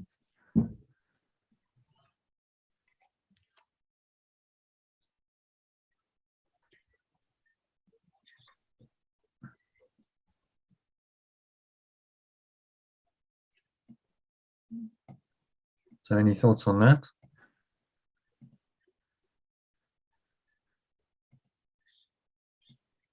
I found the other one quite profound, really. You know, that body was created by the ego, and it's like stuff you've not really, like you say, when you read it on your own, I think you take it differently to how we've seen it today. Oh, that's the benefit of being in a live session. You can get a different perspective on it. It's very deep and very profound. Yeah. This thing you've had a relationship with your entire life, this body, is giving you a totally different perspective on it, saying, well, this is actually what it's for. And most people have no idea what their body's for. Truly, they think it's for seeking pleasure. They think it's for serving the ego's goals, pleasure in the world, special relationships, perpetuating their self-concept. You think of all the things people do to their bodies. We dress it up and they put makeup on and make it look pretty, and then take that to the extreme, plastic surgery. I mean, it's insane what we do to the body to try and perpetuate a self-concept that is attached to the body. And yet it's going to decay and it's going to die. So it's all futile. It's like the Titanic sinking, and you're trying to dress it all up. Well, let's make it all nice. Let's dress everything up, and this is a sinking ship. It doesn't. It's just saying it doesn't make any sense to do that. That doesn't mean you shouldn't treat your body with respect and eat the right kind of foods and do keep it healthy. But you're not doing it to perpetuate a self-concept. You see, it's like, and the vehicle analogy is very useful. So just a vehicle. Well, you're probably not going to put the wrong kind of fuel or sugar or something into your petrol tank, are you? Because the car's not going to go. You need to keep it functional. It needs to be serviced, well maintained. Then it's going to serve you well. Same thing with the body. But you don't think that the body is you. It's not you. It's just a vehicle. So treat the vehicle with respect, and it'll serve you well. But don't identify yourself with it. And that's really, for me, that's the distinction. So it doesn't mean you don't take care of the body, but you're no longer identified with the body when you do that. You recognize it's just a vehicle that serves your experience here of awakening. So you give it another purpose. And then the body will be healthy and well, and it won't age as fast as it would have otherwise. It'll serve you well in this purpose. without any attachment to it. When it's time to let it go, you go, okay, great. I can finally let this thing go. It was just a vehicle, and I don't need the vehicle anymore because I've undertaken the journey, and the journey is complete. Okay, so any other thoughts on number 4? Can you summarize it for us, Susie? What's he saying in number 4?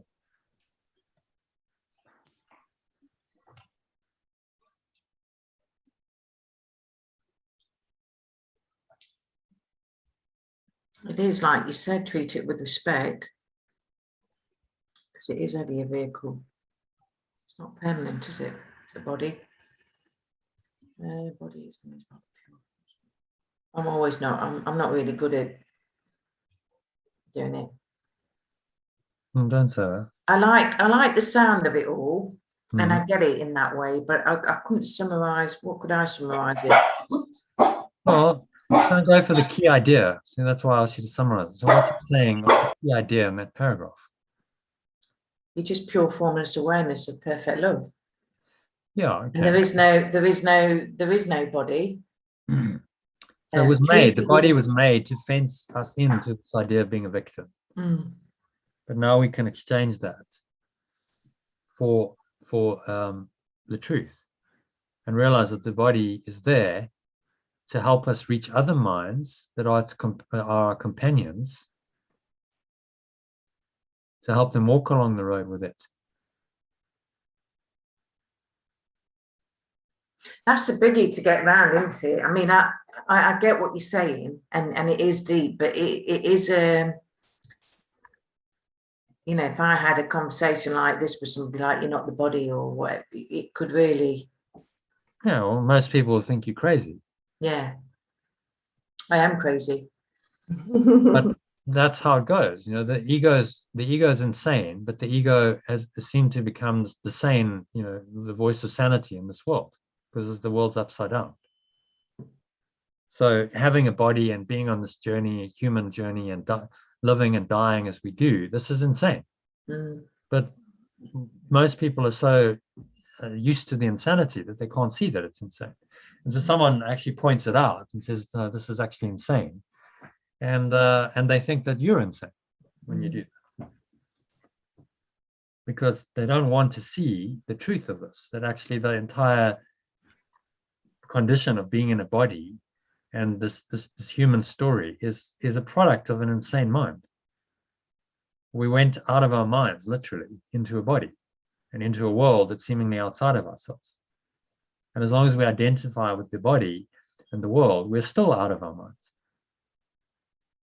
But now the body can be used to heal the mind that it was made to kill. It can help us to awaken from this madness. But without a body, you wouldn't be able to speak. You wouldn't be able to connect with your brothers. You wouldn't be able to have experiences necessary for your spiritual journey. You wouldn't be able to show up to Zoom calls. And, you know, it's necessary. It's a part of the learning. Have I just missed something there? What did you just say? That just now the body is innocent. Now it serves to heal the mind that it was made to kill. Gosh, that's strong, isn't it? That's really. Yeah, it's true. Now it serves to heal the mind that it was made to kill. Wow. So you've just fundamentally changed the purpose of it. You thought the body was for death, and actually it's for life. The body is there to help you to find eternal life. That vehicle analogy really, really helps. Yeah, when you said that this time, I was thinking about, you said something about sugar or something. Well, I heard the word sugar anyway. So you don't put sugar in your car because it won't run very well. No, it's That's the same what with the clicks body. for me. Yeah, that Same with the clicks. body. You know, you fill it with a load of crap, and it's not going to work too well. So don't do that, because that's not helpful and functional. It's not serving you on your journey. It really makes you question a lot of things, really, of people that you've seen, like you said, like other gurus or yogis, and when you watch things, doesn't it? It really does. What's just occurred to me is, so when we believe we're a body, we become a victim. So I Googled what victim actually means.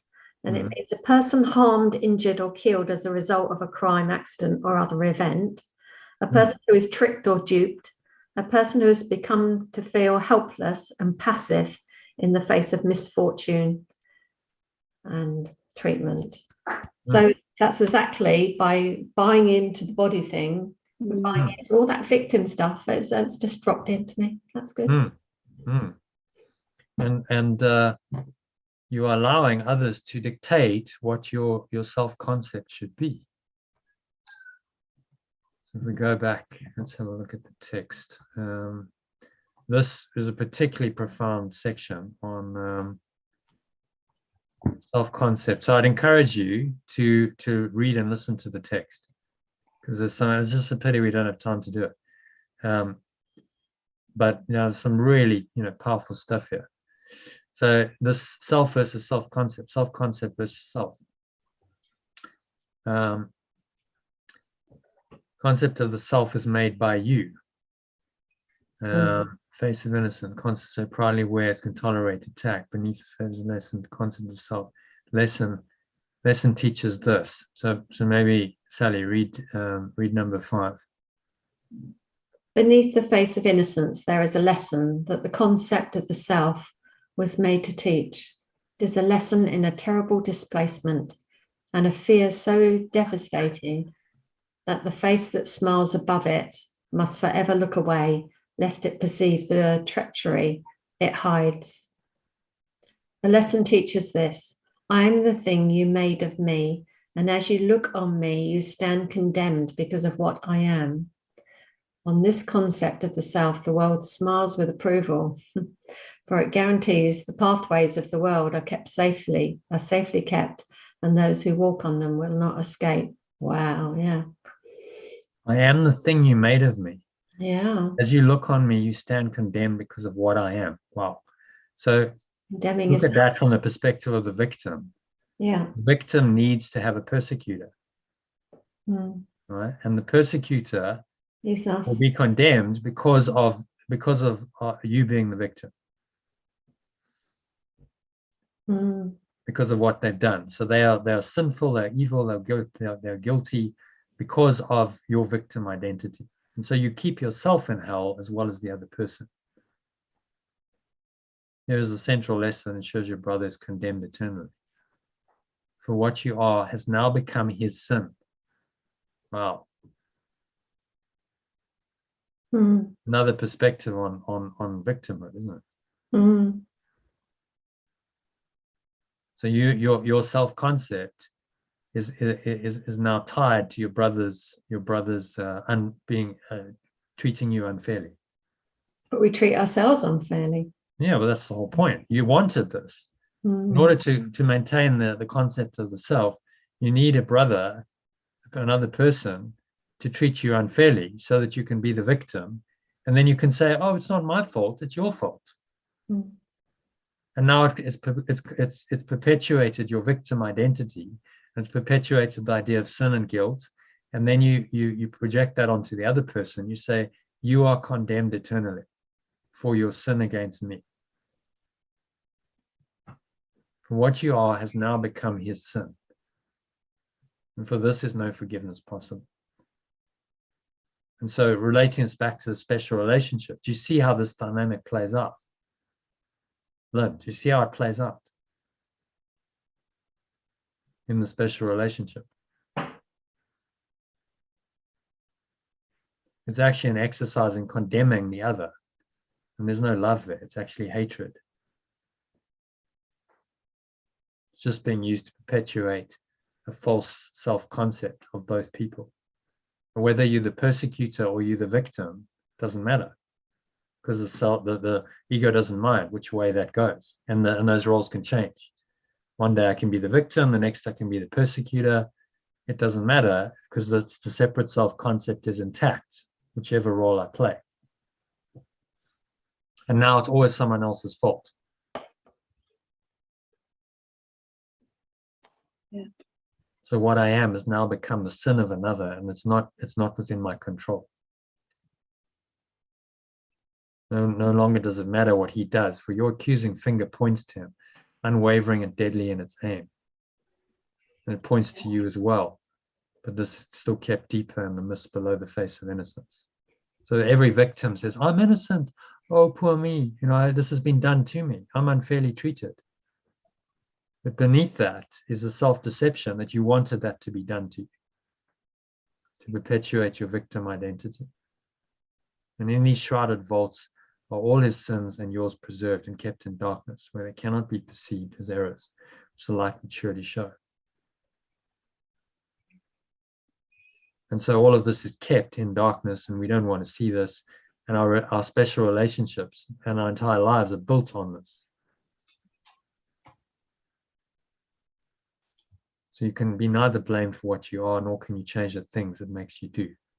Your brother then is the symbol of your sins to you, who are but silently and yet with ceaseless urgency, condemning still your brother for the hated thing you are. Wow.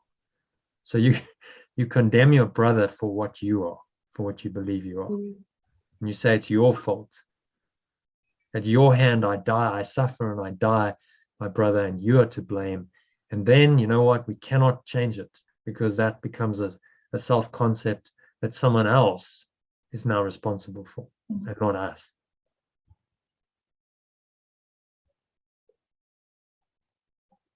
Yeah, so it's profound stuff. Concepts are learned, they are not natural.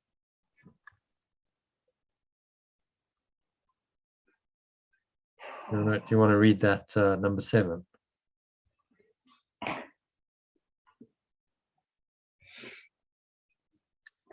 Concepts are learned. They are not natural. Apart from learning, they do not exist. They are not given, so they must be made. Not one of them is true, and many come from feverish imaginations, hot with hatred and distortions born of fear. What is a concept but a thought to which its maker gives a meaning of its own? Concepts maintain the world, but they cannot be used to demonstrate the world is real, for all of them are made within the world, born in its shadow, growing in its ways, and finally maturing in its thought. They are ideas of idols painted with the brushes of the world, which cannot make a single picture representing truth.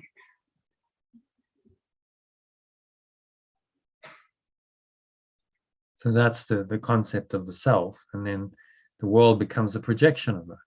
The self-concept maintains the world. And that's why you find it so difficult to let go, because it's the self-concept. Your life is the projection of your self-concept. And so the ego feels like it's dying. When you're doing this work and you're really letting go, the ego has huge resistance because it feels like it's dying. Because the self-concept that is the ego's identity has to go. Oh, so there's some really good stuff here. I'd encourage you to read it. I don't think we've got time to do it now, but really insightful section. What are we? Section 5. Yeah, section 5 of chapter 31. We're on the last chapter of the text. So let me move into the manual for teachers next. Okay, so number 5.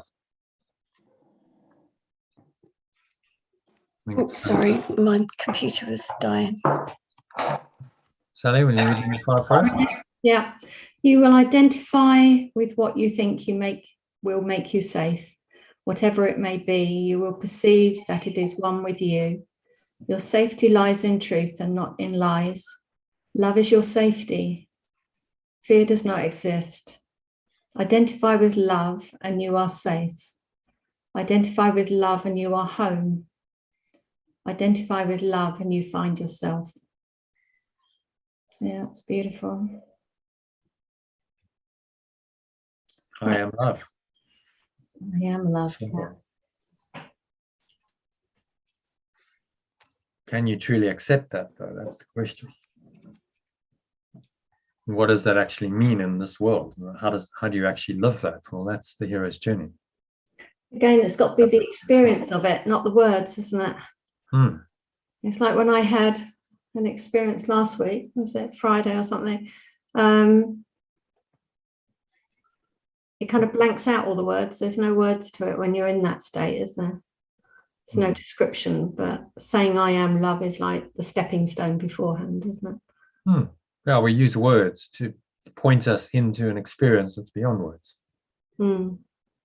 They're useful. They're useful learning tools, like everything else here. But when I had the experience the other day of being in the oneness, it was the absolute safety. It was just really lovely to know that that really exists, that it really is. So amazing, just so complete and whole, and all those things we talk about that we, supposedly say we are. To actually experience it is a real gift. And that's what this is all designed to do. So you practice and you do the mind training so that you facilitate those kinds of experiences. And the experience tells you that it's true. It's not just theory and some nice idea. It's actually true, and you've experienced it, so you know it's true. And then you don't doubt anymore. Yeah, it goes back from looking at it from the ego point of view and just saying the words, or going into the spiritual or knowing certainty of it, where there's no doubt. And there's absolute surety that this stuff is what it says it is. It isn't just a book that's been channeled, and it might not have been channeled clearly or properly or whatever. But when you actually experience it, you go, oh, right, okay, evidence. Yeah, it must be true because I've experienced it. And so now I understand. That's all the great spiritual teachers and masters have taught from experience. It's not theory, it's their own experience, and they have the certainty and the conviction because they know it's true, because they've experienced it themselves. And then from that place they can teach people and say, well, I know it's there's absolutely no doubt in my mind, although you don't know it yet. You're still denying it. I know it because I've had the experience. And so that all that separates a seemingly spiritual master from someone who's still seeking is the spiritual masters had an experience. They've actually experienced it for themselves firsthand, and so they know. The other person just hasn't had that experience yet, but they will in time. Or out of time. Yeah, they'll go. Yeah, exactly. It's not really an experience in time, but because it takes you out of time. But on the timeline, you seem to have an experience on Friday afternoon that showed you that there is this timeless state called love, and that it's there and it's available and it's present. And if you can experience it once, then you can experience it again. You can't not be there, even if you're not experiencing to the same level and depth. It's there's what happens. I think there's always a memory of it. There's some kind of access to it. Okay, that's sitting there as a foundation of my awareness, and it's never fully going away again. So you've had an experience like that. So your foundational awareness is just guiding you through your life. I mean, you can still operate in the world, but that foundational awareness is then changing the way you perceive the world and your decisions, everything that's happening on the level of form. Okay, so you want to summarize number 5, and then let's move into our lesson. What's he saying there? That you'll feel safe in the truth. You can't feel safe anywhere else. Fear isn't real anyway. But once you identify with being home, you'll see what safety really is, and you'll find yourself there. Yeah. It's a very simple message, but the words don't do justice to the experience, do they? No. Identify with love in your home. Identify with love and find yourself. Well, you can say those words over and over again. And they sound nice. To actually experience what that means.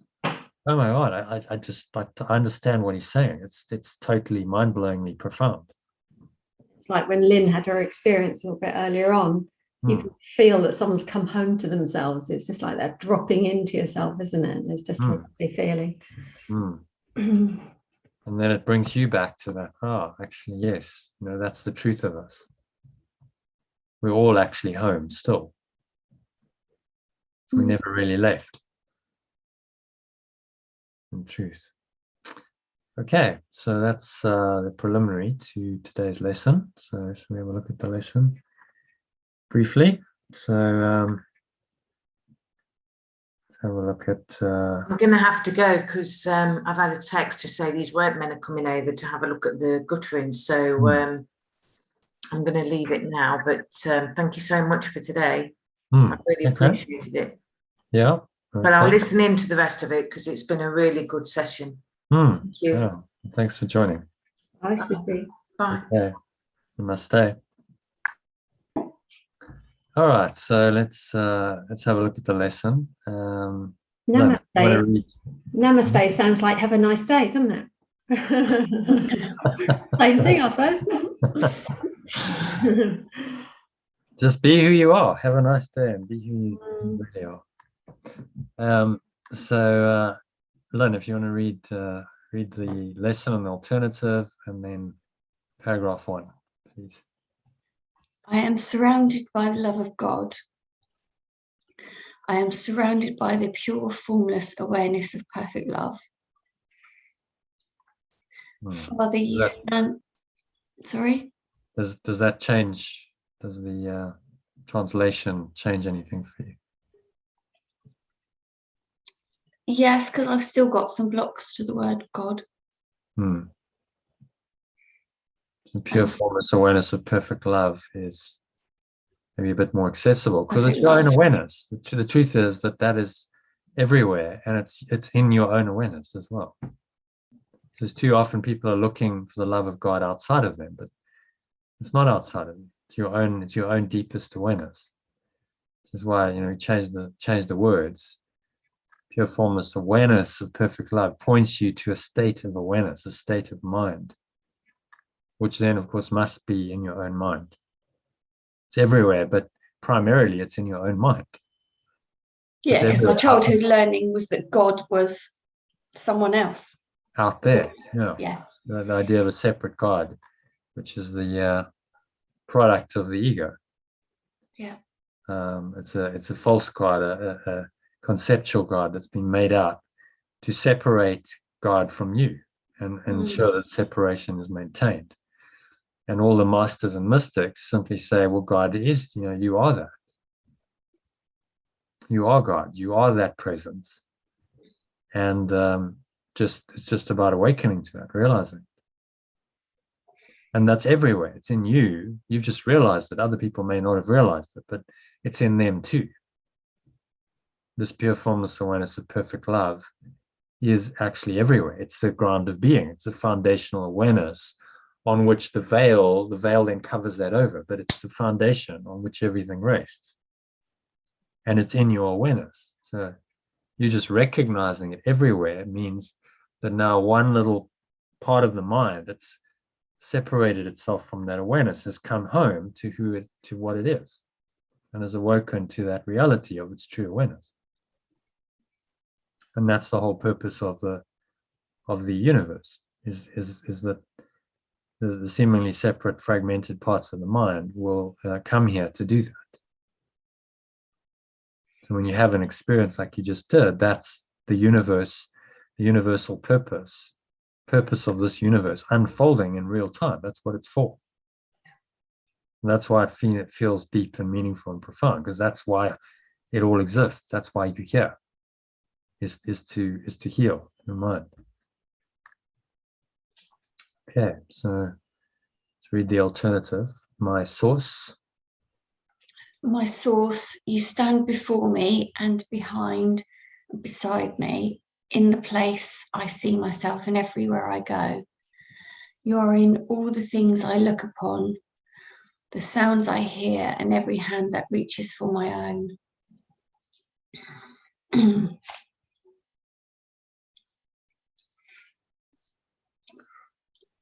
In you, time disappears and place becomes a meaningless belief. For what surrounds your extension and keeps it safe is love itself. There is no source but this, and nothing is that does not share its pure formless awareness that stands beyond your one extension, or without the love which holds all things within itself. I've just lost that bit there. My source, your extension, is like yourself. I come to you in your own identity today to be at peace with your everlasting love. Within your everlasting love. Sorry? Within. It's within your everlasting love. Yeah. So it's within you, is what it's saying. And you are within it. Right? It's your awareness. Your awareness is its awareness, and its awareness is your awareness, because it's one awareness. That's the merging of the Father and the Son. Recognizing that it's really only one awareness. So again, it's so simple. You go, well, how could we have got so confused and lost? It's such a simple truth, but we've denied it and got so attached and addicted to our denial that we've forgotten. It's actually really simple. We are that awareness. That awareness is our awareness. There is no separation. There's only one awareness. I mean, that makes complete sense. In fact, it's the only thing that does make sense in this world. Well, there's only one awareness. Okay. I get it.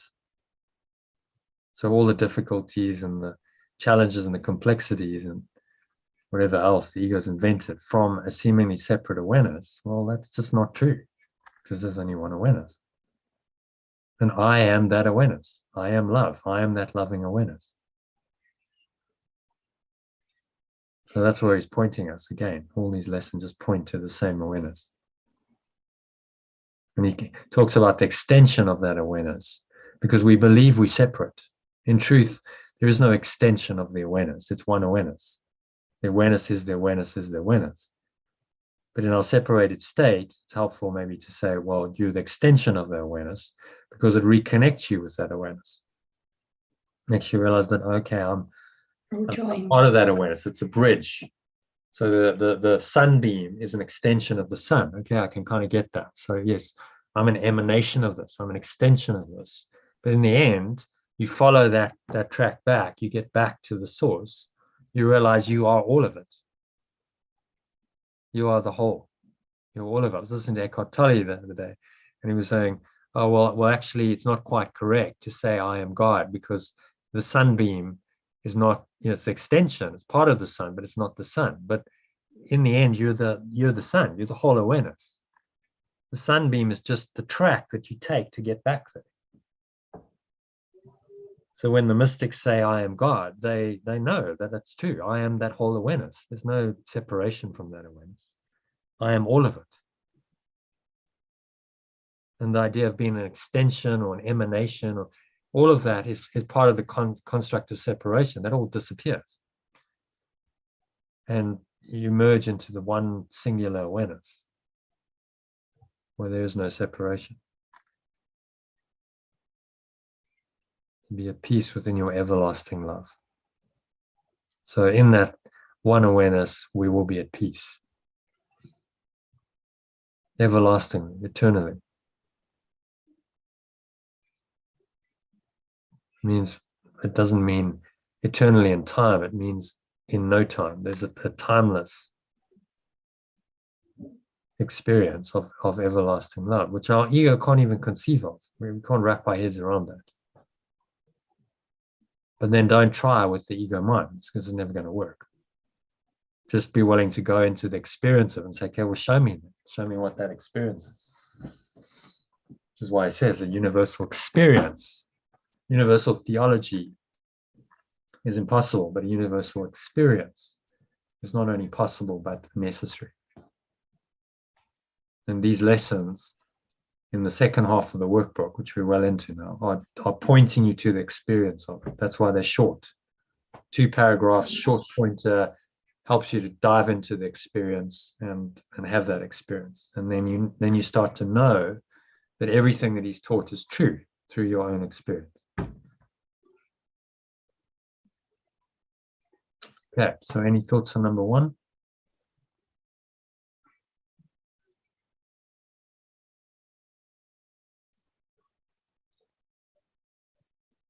Or feelings? What's coming up for you there?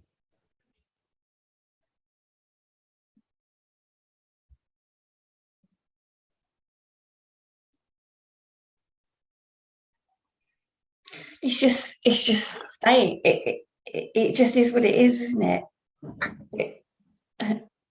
It's like you ask us to explain this, but it is saying like there is only that one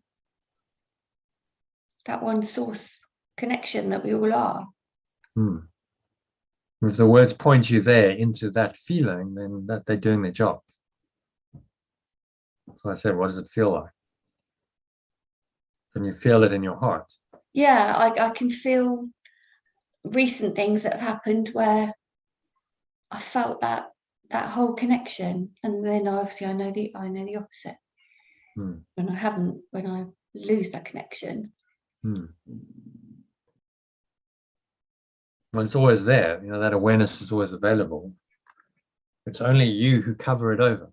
So the thoughts and emotions of the ego are just a veil that cover it over.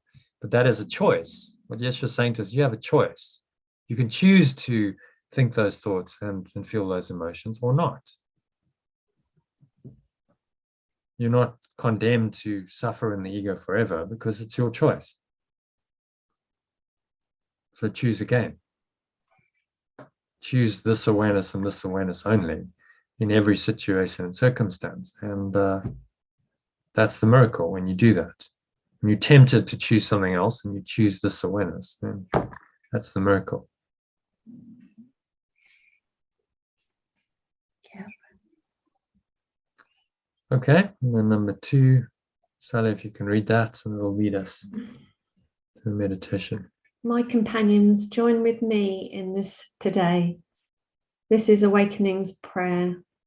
Should we not join in what we will awaken the world along with us? Should we not join in what will awaken the world along with us?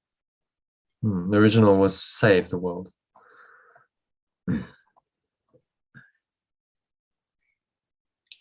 What will save the world along with us? Salvation's prayer.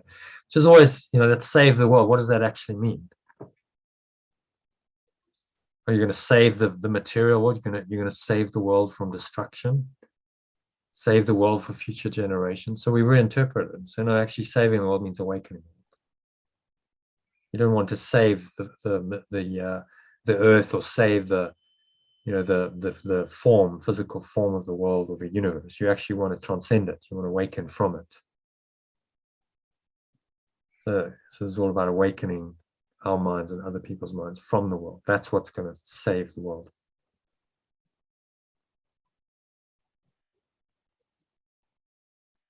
Yeah, behind. I always find that a bit weird, but we've discussed this before, haven't we? Different viewpoints, you read it differently, but will awaken the world when we know the world is an illusion. So it's like stepping stones of where you're viewing it from. I'd say, like you say, awaken from the world would suit me better. And what will awaken from, then you need a subject. Should we not join it? What will say awaken us from the world? Then you've got to take out a long way. Yeah, you're just telling the sentence. Messing with it too much, then. Will awaken the world. I mean, the world is used to denote anything that seems to be separate. So that would be people, and other seemingly sentient beings. That's what you're going to awaken. So he uses the world as this apparently external, seemingly separate, something other outside of us, other than us. Well, this knowledge will awaken every part of the mind that believes it's in the world, identifies itself as a character in the world, and that the world is real. Along with us, we awaken too. So it's a win-win. No one loses because everyone's awakening to the truth of who they are. And that truth is infinite and eternal and unlimited. So there's no loss in this awakening. It's only gain, which is how it differs from the ego, because the ego has always got the idea of loss at its core.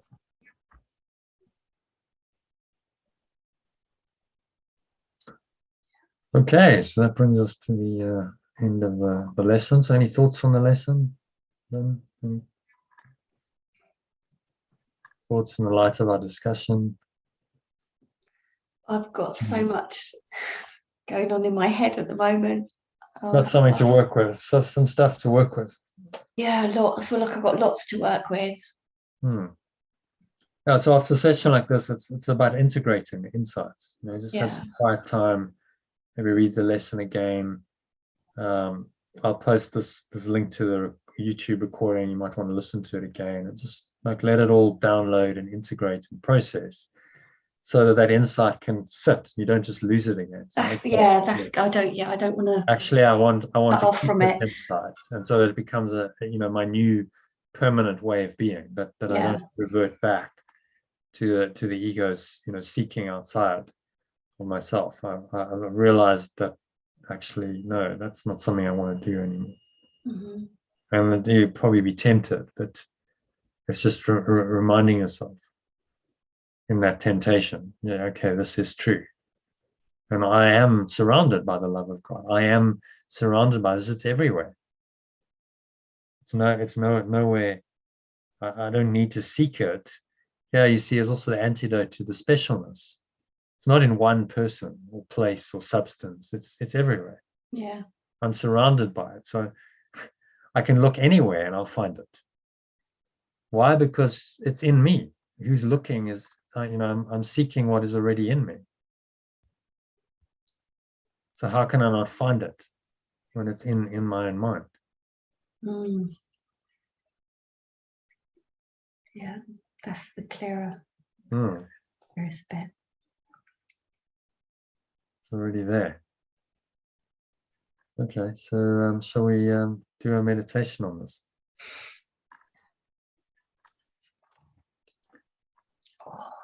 Okay, so just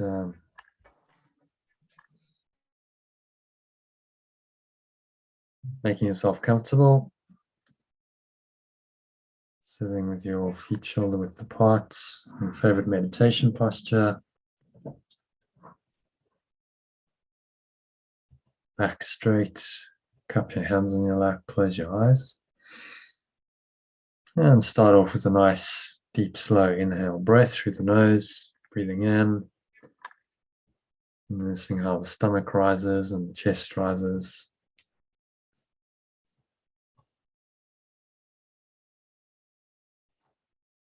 Subtle flow of air in through the nostrils. Clenching the sphincter muscle. It's the muscle used to contract the flow of urine or squeeze the last drops out.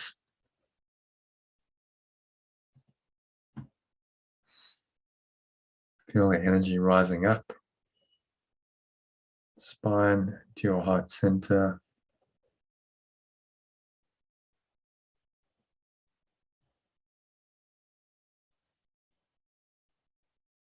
Drawing the energy up into the crown of your head. Maximal inhale breath. Pause at the top of the inhale.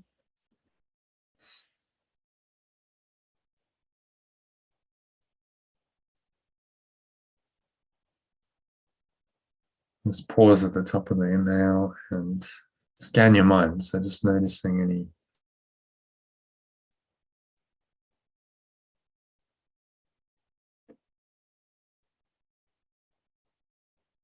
drawing it up into the crown of your head.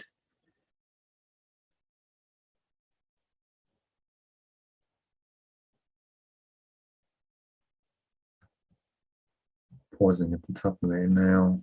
Just observe any thoughts,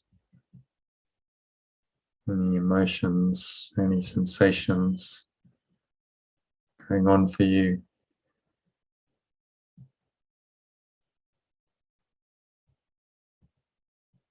Remind yourself that I am surrounded by the love of God, or surrounded by pure formless awareness of perfect love. It's in me, it's in everyone. Breathe it into every pore and every cell and every muscle, every part of your mind, every fiber of your being is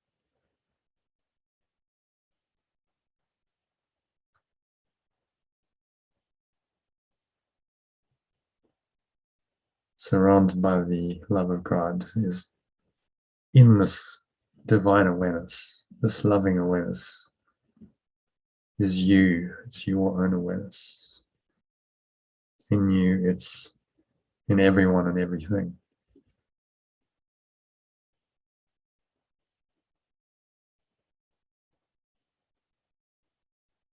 And in this awareness, there's no room for anything else. So you're willing to let it go as you exhale.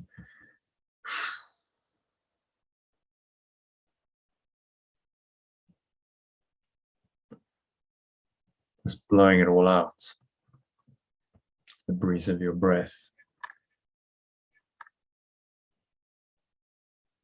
The nothingness that it really is. Imagine it's like a dark cloud. It's leaving you, going, gone. Blow it all out, pull the lower stomach into the spine, expel the last remaining air out.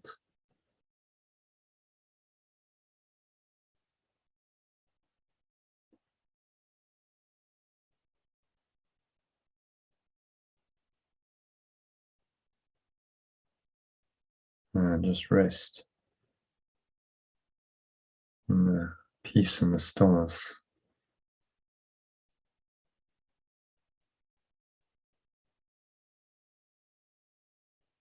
Beyond the dream. Feel the love of God, this pure formless awareness of perfect love within you.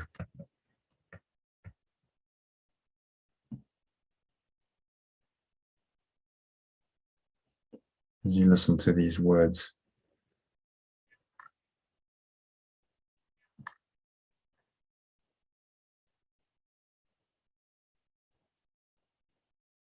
so my source, Father, my source, you stand before me and behind, beside me in the place I see myself and everywhere I go.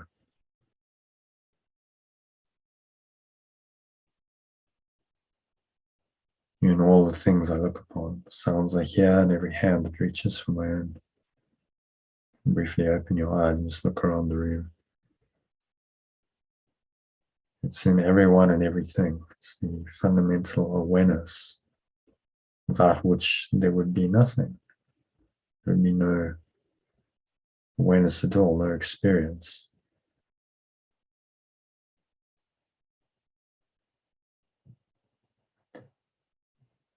And close your eyes again, just observe your breath.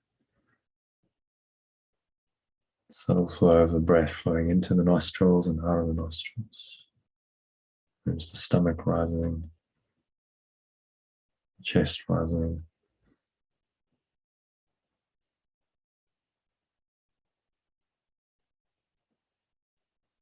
You exhale, notice the stomach falling and chest falling and subsiding.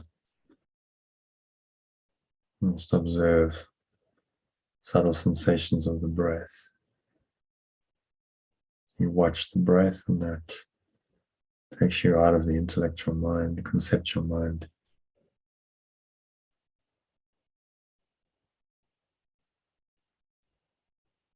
Into a state of formless awareness, Pure formless awareness and perfect love is yours.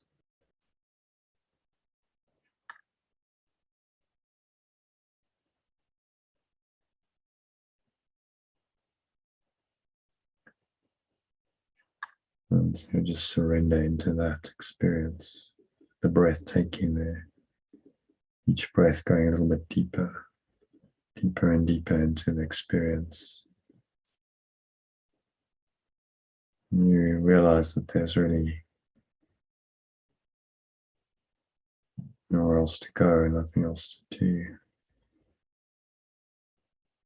nothing else to think about.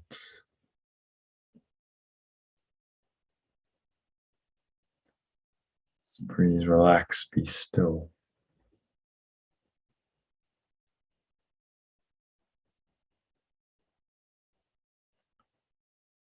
Allow the sounds and the sights of this world to disappear. Just as a new time disappears and place becomes a meaningless belief. So time and space disappear in the infinite eternal awareness that you are. For what surrounds or extension of this loving awareness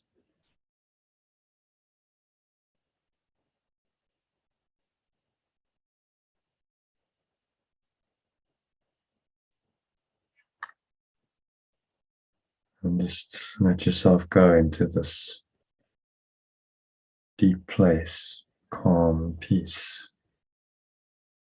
Absolute peace, isn't there?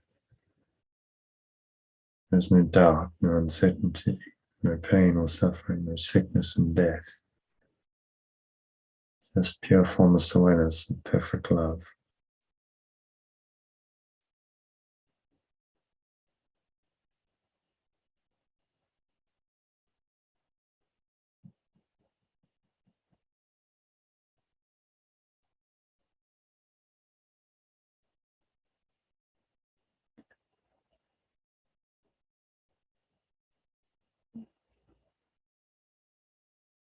What surrounds your extension keeps it safe as love itself.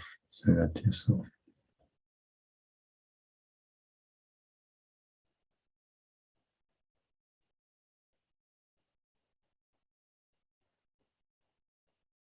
There is no source but this.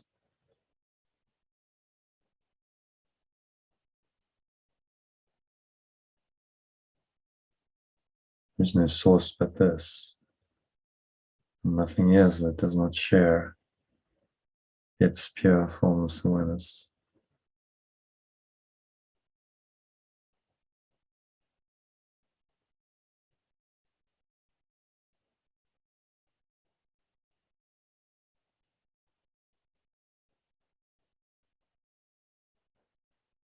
Pure formless awareness and perfect love is yours right now. So no need to seek anywhere else, because it's right here, right now. There's no source but this, and nothing is that does not share its pure formless awareness. It stands beyond your one extension without the love which holds all things within itself. And this is the foundational awareness behind everything.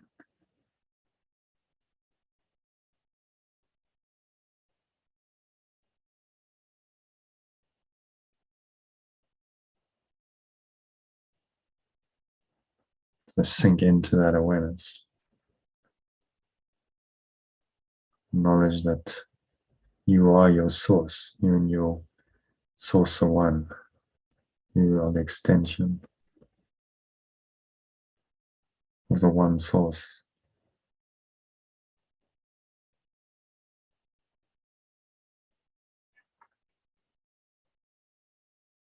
Just breathe in and out through your nose and allow yourself to feel that.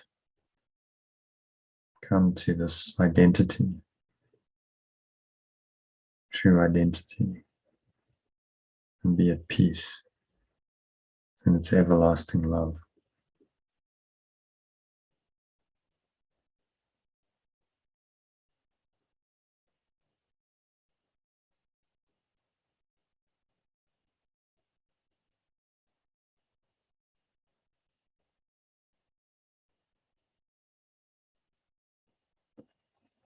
experience the peace. Surrender deeply into that peace. Nowhere else to go, nothing else to do, nothing else to think about. Just be in the peace of God. Crosses all understanding.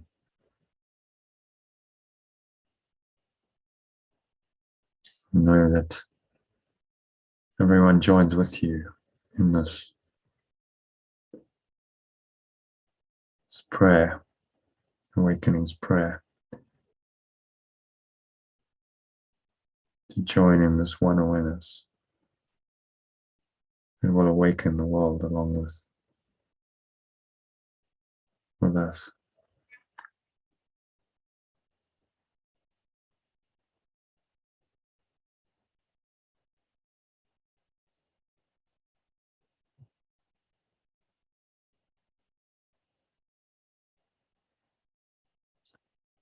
Now, just for a few minutes, surrender completely into this deep peace and silence, to the pure, formless awareness in your own mind, which is perfect love, in which there is perfect peace. And no words are necessary, just open your mind and your heart to this experience, completely and wholly.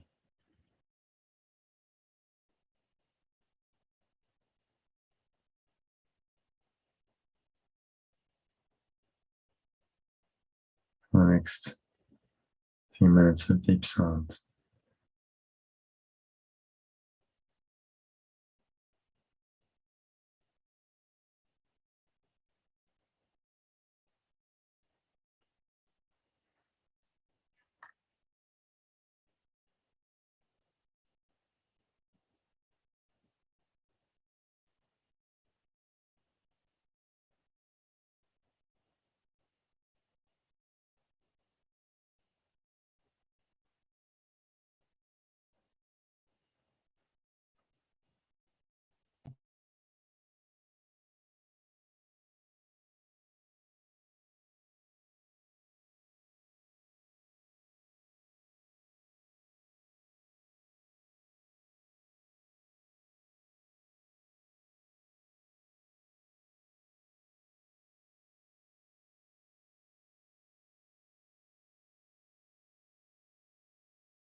Any thoughts and emotions seem to arise. Just be wanting to let them go. Just blow them away with the breeze of your breath. To the nothingness that they really are. Exhale. Dark clouds leaving you and just stay in the blue sky. Pure formless awareness of perfect love. The blue sky with the light of your source shining through it. Just rest in this awareness. Just deeply peaceful, totally satisfying, completely fulfilling for the next couple of minutes of deep silence.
And so just gently coming back, bring some awareness back from this blue sky, the pure formless awareness. And you can put it into the body and breath, senses, and via that the world. Very gently, so on the count of 3, very gently bring your awareness back into this world via sense perceptions, and on the count of 3 you're going to open your eyes. So 1, just breathing in, noticing how the stomach rises and the chest rises. Subtle flow of air in through the nostrils.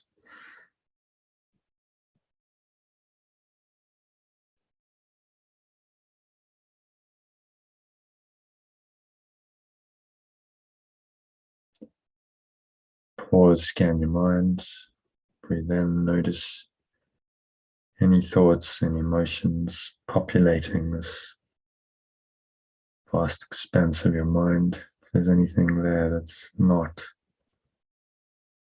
pure formless awareness, perfect love, then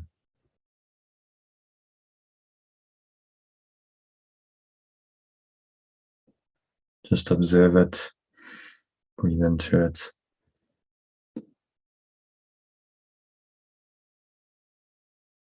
Remind yourself that it's not true.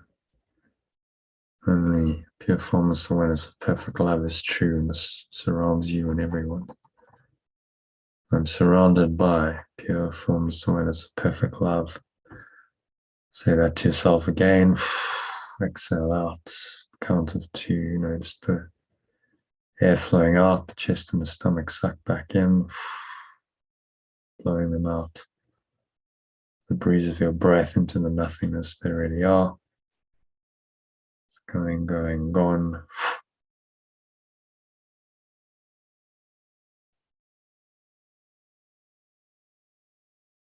To the nothingness.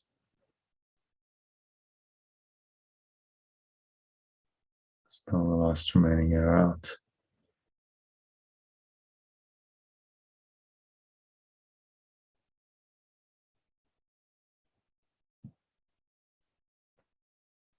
Notice the weight of your body pressing down into the chair and the feet touching the ground. Noticing what you're feeling and touching your hands. Maybe there's a subtle taste in your mouth, smell in your nose. As you breathe in, notice what you're hearing in the surrounding environment.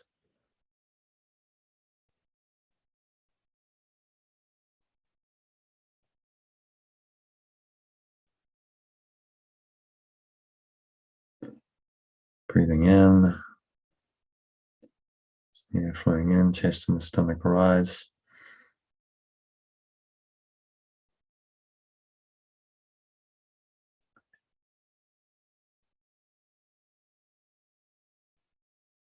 Notice what you're feeling and touching. Notice what you're hearing.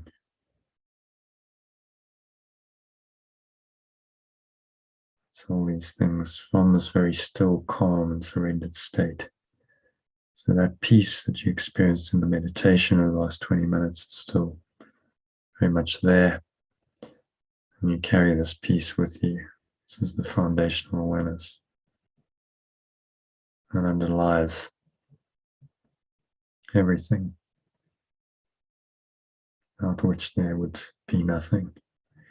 So you're going to stay rooted in this awareness the rest of the afternoon and evening, reminding yourself frequently of today's lesson. I am the pure formless awareness of perfect love. It needs to take a few seconds. If you have longer, listen to the 3-minute breath break that I sent you this morning, or the instructions in the Telegram message or email, which will help you to practice this in under a minute. And that should keep you connected to the source in the state of pure formless awareness and peace. So it is said and so it is done. So on the count of 3, open your eyes. So just take a minute to look around, looking around at the various objects in the room surrounding you. And as you look at each one, remind yourself that I'm surrounded by the love of God, or the pure, formless awareness of perfect love. It's in every object, it's in every person. It's the ground of being. It's foundational awareness without which there could be nothing. And so you can see that everywhere if you choose to. And that enlightened perception will bring you peace and experience what we call flow in this world, which is what I wish for you for the rest of the afternoon and evening. So that brings us to the end of the meditation. So let's just ask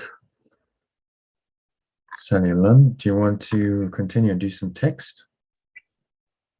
Not for me, thanks. I've got to go and do some work now, but thank you very much. Okay, only a pleasure. Lynn, I don't know where Lynn is.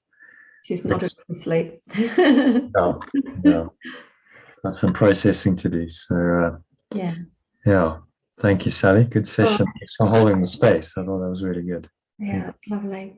I will probably see you tomorrow, but I probably won't be on at 12:30. It'll probably be a bit later. Okay, more like 1 o'clock or something. Yeah, more like 1 o'clock. Yeah, just so you know, so you're not sitting there wondering where everyone is. Just Okay. all right. I'm not asleep. I didn't fall asleep for the first time, but I couldn't get my mute off. Okay, well done. Oh, there we go. Yeah. So, yeah, host has stopped it. Okay. Yeah, no, I am here and I'm awake. Thank you so much. It means the world. Thank you. I'm really grateful too. Yeah. So just do some processing tonight and reflect on the learnings. Maybe read this lesson again. I'm going to post the recording to the group so you can listen to it if you want. I actually would, in the next 24 hours, listen to it again, because I think you'll find listening to it again will help some of those insights to really drop in. Okay, I will. Thank you. And join us again. Join us again soon. If not tomorrow, then next week. Okay, I might be able to tomorrow. Actually, yeah. Right. Okay. Yeah. Okay. Yeah, thank you so much. Bye. Bye. Bye. Bye. Bye for now. Namaste. Namaste.